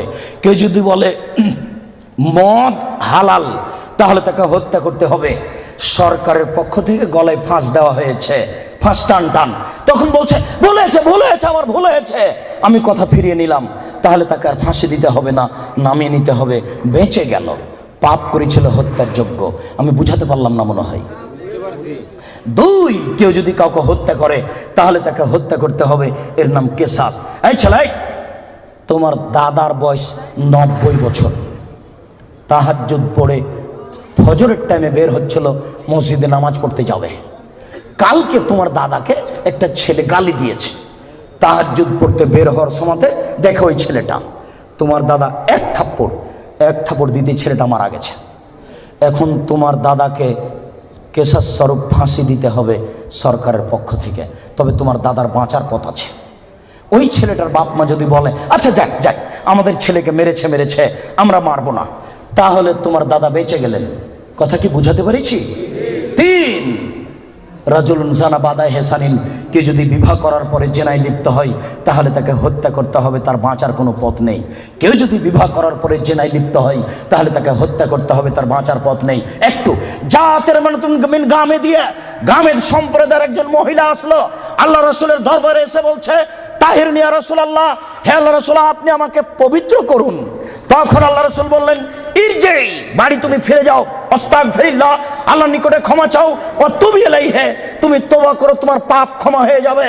তখন মহিলাটি বলছে, হ্যাঁ তুরাদ্দাদুনি কামারা দাদ্দা মাইজ ইবনে মালিক, আপনি মাইজ ইবনে মালিকের বিচার না করে বারবার ফিরিয়ে দিয়েছিলেন, আপনি কি আমাকে সেইভাবে ফিরিয়ে দিতে চাচ্ছেন?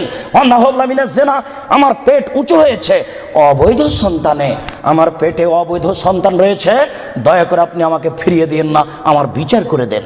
তখন আল্লাহ রাসূল বললেন, আচ্ছা ঠিক আছে, ইরজেই হাতা তালে দি, তুমি বাড়ি চলে যাও, যেদিন তোমার বাচ্চা হবে সেদিন আসিও, বিচার করে দেব। মহিলা বাড়ি চলে গেল। বাচ্চা সবে মাত্র প্রসব হয়েছে, মুসলিম গ্রন্থে এসেছে ওই বাচ্চাটাকে ন্যাকড়ার মধ্যে জড়িয়েছে, প্রসব হওয়া মাত্র জড়িয়ে নিয়ে এসে আল্লাহ রাসূলের দরবারে এসে বলছে আল্লাহ রাসূল এ দেখেন বাচ্চা প্রসব হয়েছে, বিচার করে দেন। আল্লাহ রাসূল মাথাটা নিচু করে বলছেন, ইরজি, বাড়ি চলে যাও, ফারজি হে, বাচ্চাকে দুধ খাওয়াও, হাত্তা তাপ্তে মেহে, যেদিন বাচ্চা দুধ ছেড়ে দিবে সেদিন আসিও, বিচার করে দেবো। মহিলা চলে গেল, বাচ্চাকে 2 বছর দুধ পান করালো। 2 বছর পরে মহিলা বিচারালয়ে উপস্থিত। অফিয়াদেহি কেসরাত খুবজিন, এমত অবস্থায় বাচ্চার হাতে এক টুকরা রুটি রয়েছে।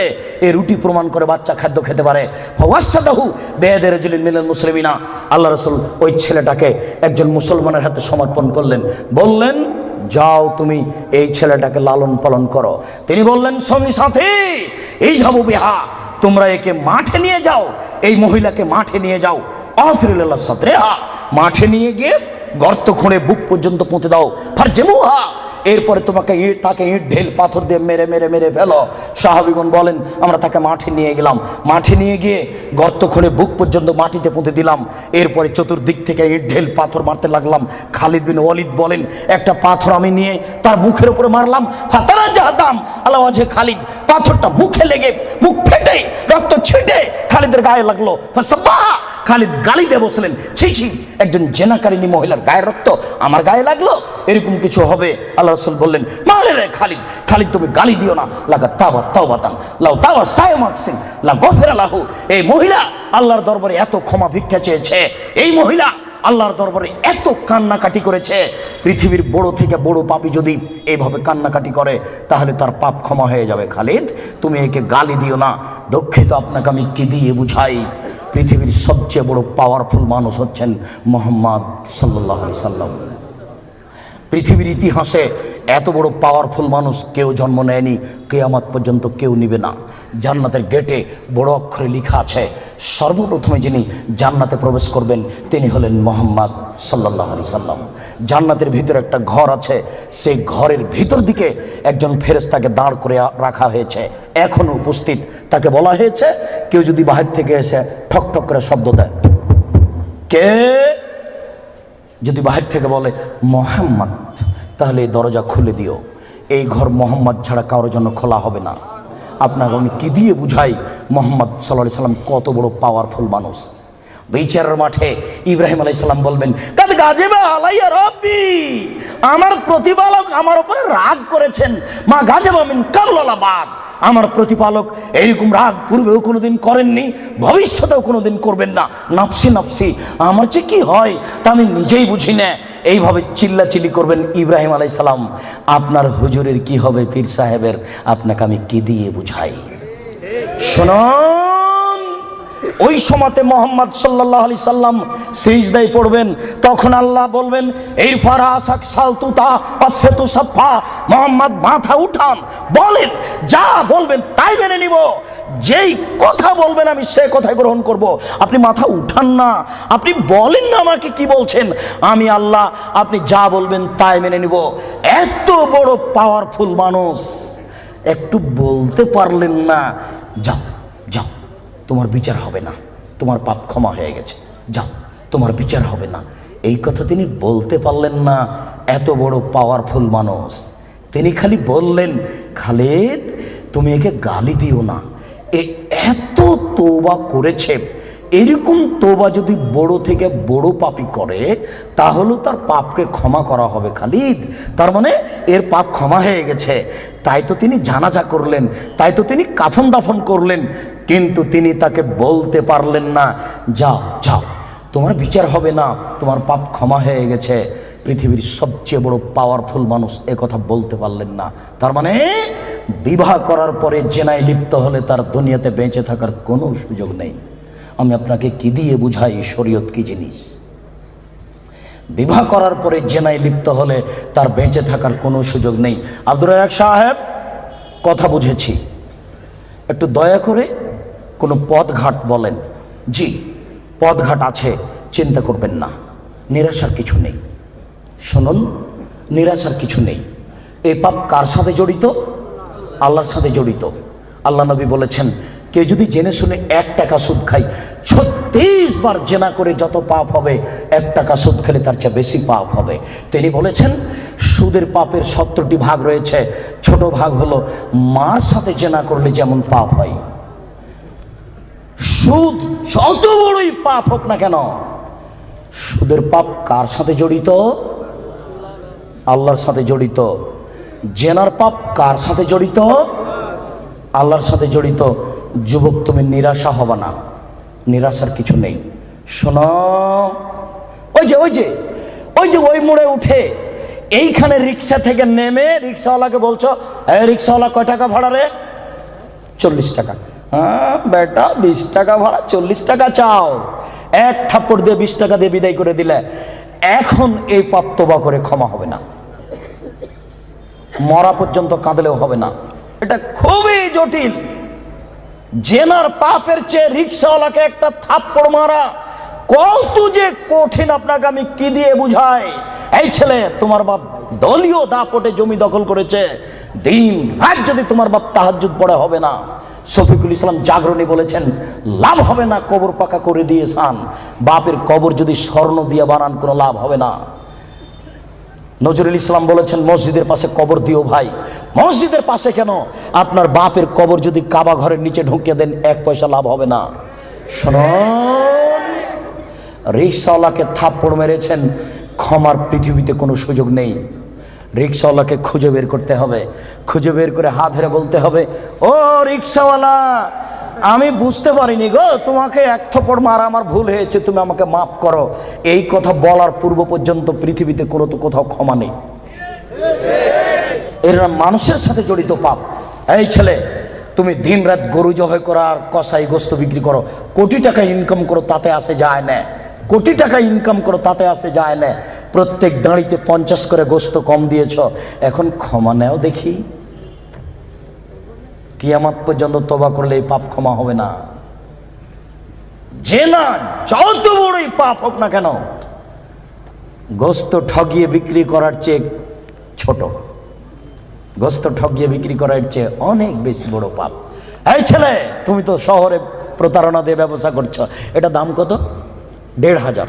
তুমি জানো যে এর দাম 300।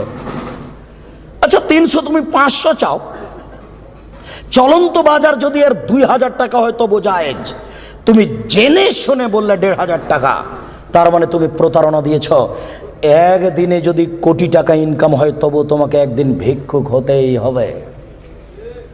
তুমি এইভাবে ব্যবসা কোনোদিন সফলতা অর্জন করতে পারবে না। শুনুন, ডবল দাম নেওয়া যায়, প্রমাণ 10 গুণ দাম নেওয়া যায় যদি চলন্ত বাজার সেটা হয়। প্রমাণ, আল্লাহ রসুল বলেন, আনাস, এই যে 1 টাকা নাও, ছাগল কিনে নিয়ে আসো। আনাস বাজারে গিয়ে 1 টাকা দিয়ে ছাগল কিনে আরেক জায়গাতে 2 টাকায় বিক্রি করেছেন। 2 টাকা দিয়ে বিক্রি করে আবার 1 টাকা দিয়ে একটা ছাগল কিনেছেন আর 1 টাকা নিয়ে চলে এসেছেন। আল্লাহ রসুল, এনেন একটা ছাগল আর 1 টাকা। আনাস, কি ব্যাপার? তোমাকে যে আমি টাকা দিয়েছি একটা ছাগল কেনার জন্য, তো টাকাও দিচ্ছ, ছাগলও যে দিচ্ছ। আল্লাহ রসুল, আমি বাজারে একটা ছাগল কিনে ওকে 2 টাকায় বিক্রি করেছি, তারপরে 1 টাকা দিয়ে আরেকটা ছাগল কিনেছি আর 1 টাকা ফিরে নিয়ে এসেছি। আচ্ছা আচ্ছা, বারাকাল্লাহু ফি তিজারাতিক, আল্লাহ তোমার ব্যবসাতে বরকত দান করুক। কি বুঝলেন? ডবল দামে বিক্রি করেছে।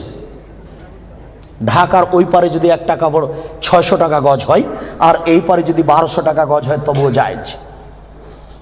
হোমিও ডাক্তার আমাকে বলছে, আব্দুর রাজাক সাহেব, মাত্র এই বোতলে 10 টাকার ওষুধ আছে, আমি এখান থেকে 1 ফোঁটা ওষুধ দিয়ে 3000 টাকা নিই, যদি টাকা কম নিই তাহলে তার ভরসা কমে যাবে।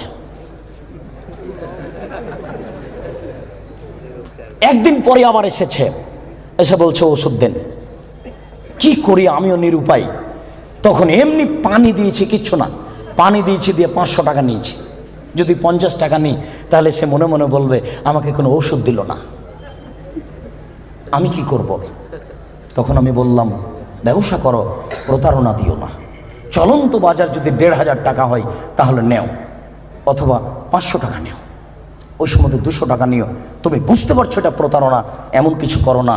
জেনার চেয়ে এটা অনেক অনেক অনেক জটিল। সম্মানিত উপস্থিতি, এই ছেলেরা, তোমাকে আশ্বস্ত করছি, নিরাশা হয় না। তবে আমি তোমাকে বলেছি, এখান থেকে উঠার আগে মোবাইলে যেন আর কোনো মেয়ের নাম্বার না থাকে। এবার শোনো, তুমি যদি আজকে মোবাইলের সব নাম্বার কেটে দিতে পারো আর তুমি যদি বলতে পারো আমি জিন্দেগিতে আর কোনোদিন কোনো মেয়ের সাথে কথা বলবো না, তাহলে তুমি যে কোনো বিপদ থেকে বেঁচে যাবা। আমি আলোচনার শেষের দিকে আসছি। সম্মানিত উপস্থিতি, জি, আপনারা ধৈর্য ধারণ করুন, দুইজন ইসলাম গ্রহণের অপেক্ষায় আছে, আমাদের হাত রেখে ইসলাম গ্রহণ করে আমরা তাড়াতাড়ি শেষের দিকে চলে এসেছি। একবারে এক পায়ে দাঁড়িয়ে থাকেন, যে কোনো বিপদ থেকে বেঁচে যাবেন এই পথ বন্ধ করতে পারলে। প্রমাণ, 3 জন লোক রাস্তায় হাঁটছিল, বৃষ্টি আসলো, পাহাড়ের গর্তে ঢুকলো, একটা বড় পাহাড়, বড় পাথর মুখের উপরে আসলো, আর তারা বের হতে পারবে না। একজন বলল, আল্লাহ আমার বাপ মাকে ভালোবাসি, পাথরটা সরিয়ে দাও। আল্লাহ বললেন, আচ্ছা ঠিক আছে, একটু দিলাম। একজন বলল, আল্লাহ আমি একটা লোককে কাজে নিয়েছিলাম, অর্ধেক দিন কাজ করার পরে চলে যাবে। আমি বললাম, টাকা নেও। ও বলছে, না নেব না। কদিন পরে এসে বলছে, টাকা দেন। আমি বললাম, গরু ছাগল নিয়ে যাও। আমাকে বলছে, মজাক করবেন না, একদিনের টাকা দেন। আর আমি বললাম, মজাক করিনি, তুমি গরু ছাগল নিয়ে যাও না। সব নিয়ে চলে গেল। আমি যদি তোমাকে সন্তুষ্ট করার জন্য এই কাজ করে থাকি, পাথরটা সরিয়ে দাও। আল্লাহ বললেন, আচ্ছা ঠিক আছে, আমি সরিয়ে দিলাম। 3 জনের তৃতীয় জন বলছে, আল্লাহর নবী আমার একজন চাচাতো বোন ছিল, আমি তাকে জীবন বাজি রেখে ভালোবাসতাম, আমি তার সাথে জেনা করতে চাইলাম, ফাবাত, সে নাকচ করে দিল। আমাকে বলল, এই তুই যদি 100টা স্বর্ণের টাকা আমাকে দিতে পারিস আমি রাজি। আমার ভেবেছিল আমি গরিব মানুষ, 100 টাকা সংগ্রহ করতে পারবো না। হাড় ভাঙা পরিশ্রম করে 100 টাকা নিয়ে উপস্থিত, আমার বোনের হাতে দিলাম। জালাস্তু বাইনা রিজলাইহা, আমি তার 2 পায়ের মাঝে বসলাম, আমি জেনা করব। তখন আমার বোন বলছে, আব্দাল্লাহ, হে আল্লাহর বান্দা, ইত্তাকিল্লাহ, আল্লাহকে ভয় কররে, ওরা তাফতাহিল খাতামা, তুই আমাকে অসতী প্রমাণ করিস না। এ আল্লাহর বান্দা, তুই আল্লাহকে ভয় কররে, আমাকে অসতী করিস না। ফাকুমতা আনহা, আমি ওখান থেকে উঠে গেছি, তোমার ভয়ে পাথর সরিয়ে দাও। আল্লাহ বলেন, আচ্ছা ঠিক আছে, আমি পাথর সরিয়ে দিলাম। এ দেখো, বিপদ থেকে বেঁচে গেল জেনা বন্ধ করার কারণে। আমি মানে বুঝাতে পারলাম না, বুখারী মুসলিমের হাদিস। 2, এই ছেলে শোনো, শুধু বাঁচা নয়, আজকে থেকে তুমি যদি বলতে পারো, কোনো মেয়ে যদি তোমার সাথে জেনার গল্প করতে চাই, তাহলে তুমি মোবাইলে বলবা, এমনি আখাফুল্লাহ, আমি আল্লাহকে ভয় করি, জিন্দেগিতে আমি তোমার সাথে আর কোনোদিন কথা বলবো না, তুমি আমার সাথে কথা বলবো না। এই কথা যদি তুমি বলতে পারো, বিচারের মাঠে তুমি বিশেষ ছায়াতলে 7 শ্রেণীর মানুষ থাকবে, তার মধ্যে তুমি একজন। বুখারী মুসলিম। আমি কি বুঝাতে পেরেছি? তার মধ্যে তুমি একজন। 3, এবার তোমাকে ছেড়ে চলে আসলাম তোমার বোন আর তোমার মায়ের কাছে। রাসূল সাল্লাল্লাহু আলাইহি ওয়াসাল্লাম বলেছেন, কেউ যদি 4টি কাজ করতে পারে, কোনো নারী যদি 4টি কাজ করতে পারে, জান্নাতের যে কোনো দরজাতে ঢুকতে পাবে। 1, 5 ওয়াক্ত নামাজ পড়বে। 2, রমজান মাসের রোজা থাকবে। 3, স্বামীকে মেনে চলবে। 4, জেনায় লিপ্ত হবে না, জান্নাতের যে কোনো দরজাতে ঢুকতে পাবে, কোনো সমস্যা নেই। এবার সবার জন্য আল্লাহ তাআলা বলেন, ওয়ানাহান নাফসা আনিল হাওয়া ফাইনাল জান্নাতাল হিয়াল মাওয়া। পৃথিবীর মানুষ তোমরা শুনে রাখো, আমি আল্লাহ বলছি, তোমরা যদি তোমাদের প্রবৃত্তিকে ঠেকাতে পারো, যদি বলো আর কোনোদিন জেনায় লিপ্ত হব না, তাহলে আমি আল্লাহ তোমাদের জন্য জান্নাতুল মাওয়া রেখেছি। যারা প্রবৃত্তিকে ঠেকাতে পারবে তাদের জন্য আল্লাহ জান্নাতুল মাওয়া রেখেছেন। সম্মানিত উপস্থিতি, জেনা যত বড়ই পাপ হোক না কেন, আজকে আপনি সেখান থেকে ফিরে আসার চেষ্টা করুন, আল্লাহ আপনাকে রক্ষা করবেন ইনশাআল্লাহ। আল্লাহকে বলছি, আল্লাহ আমাদের যারা মারা গেছে তুমি তাদের কবরের শাস্তি মাফ করো, আমরা যারা অসুস্থ তুমি তাদের আরোগ্য দান করো, আমরা যারা বেঁচে আছি তুমি তাদেরকে তোমার রাসূলের পদ্ধতি অনুযায়ী চলার তৌফিক দান করো। এই দাবি, এই দাওয়া, এই দোয়া তোমার দরবারে রেখে আজকের সংক্ষিপ্ত আলোচনা এখানে শেষ করলাম। সুবহানাকা আল্লাহুম্মা ওয়া বিহামদিকা আশহাদু আল্লা ইলাহা ইল্লা আনতা আস্তাগফিরুকা ওয়া আতুবু ইলাইক।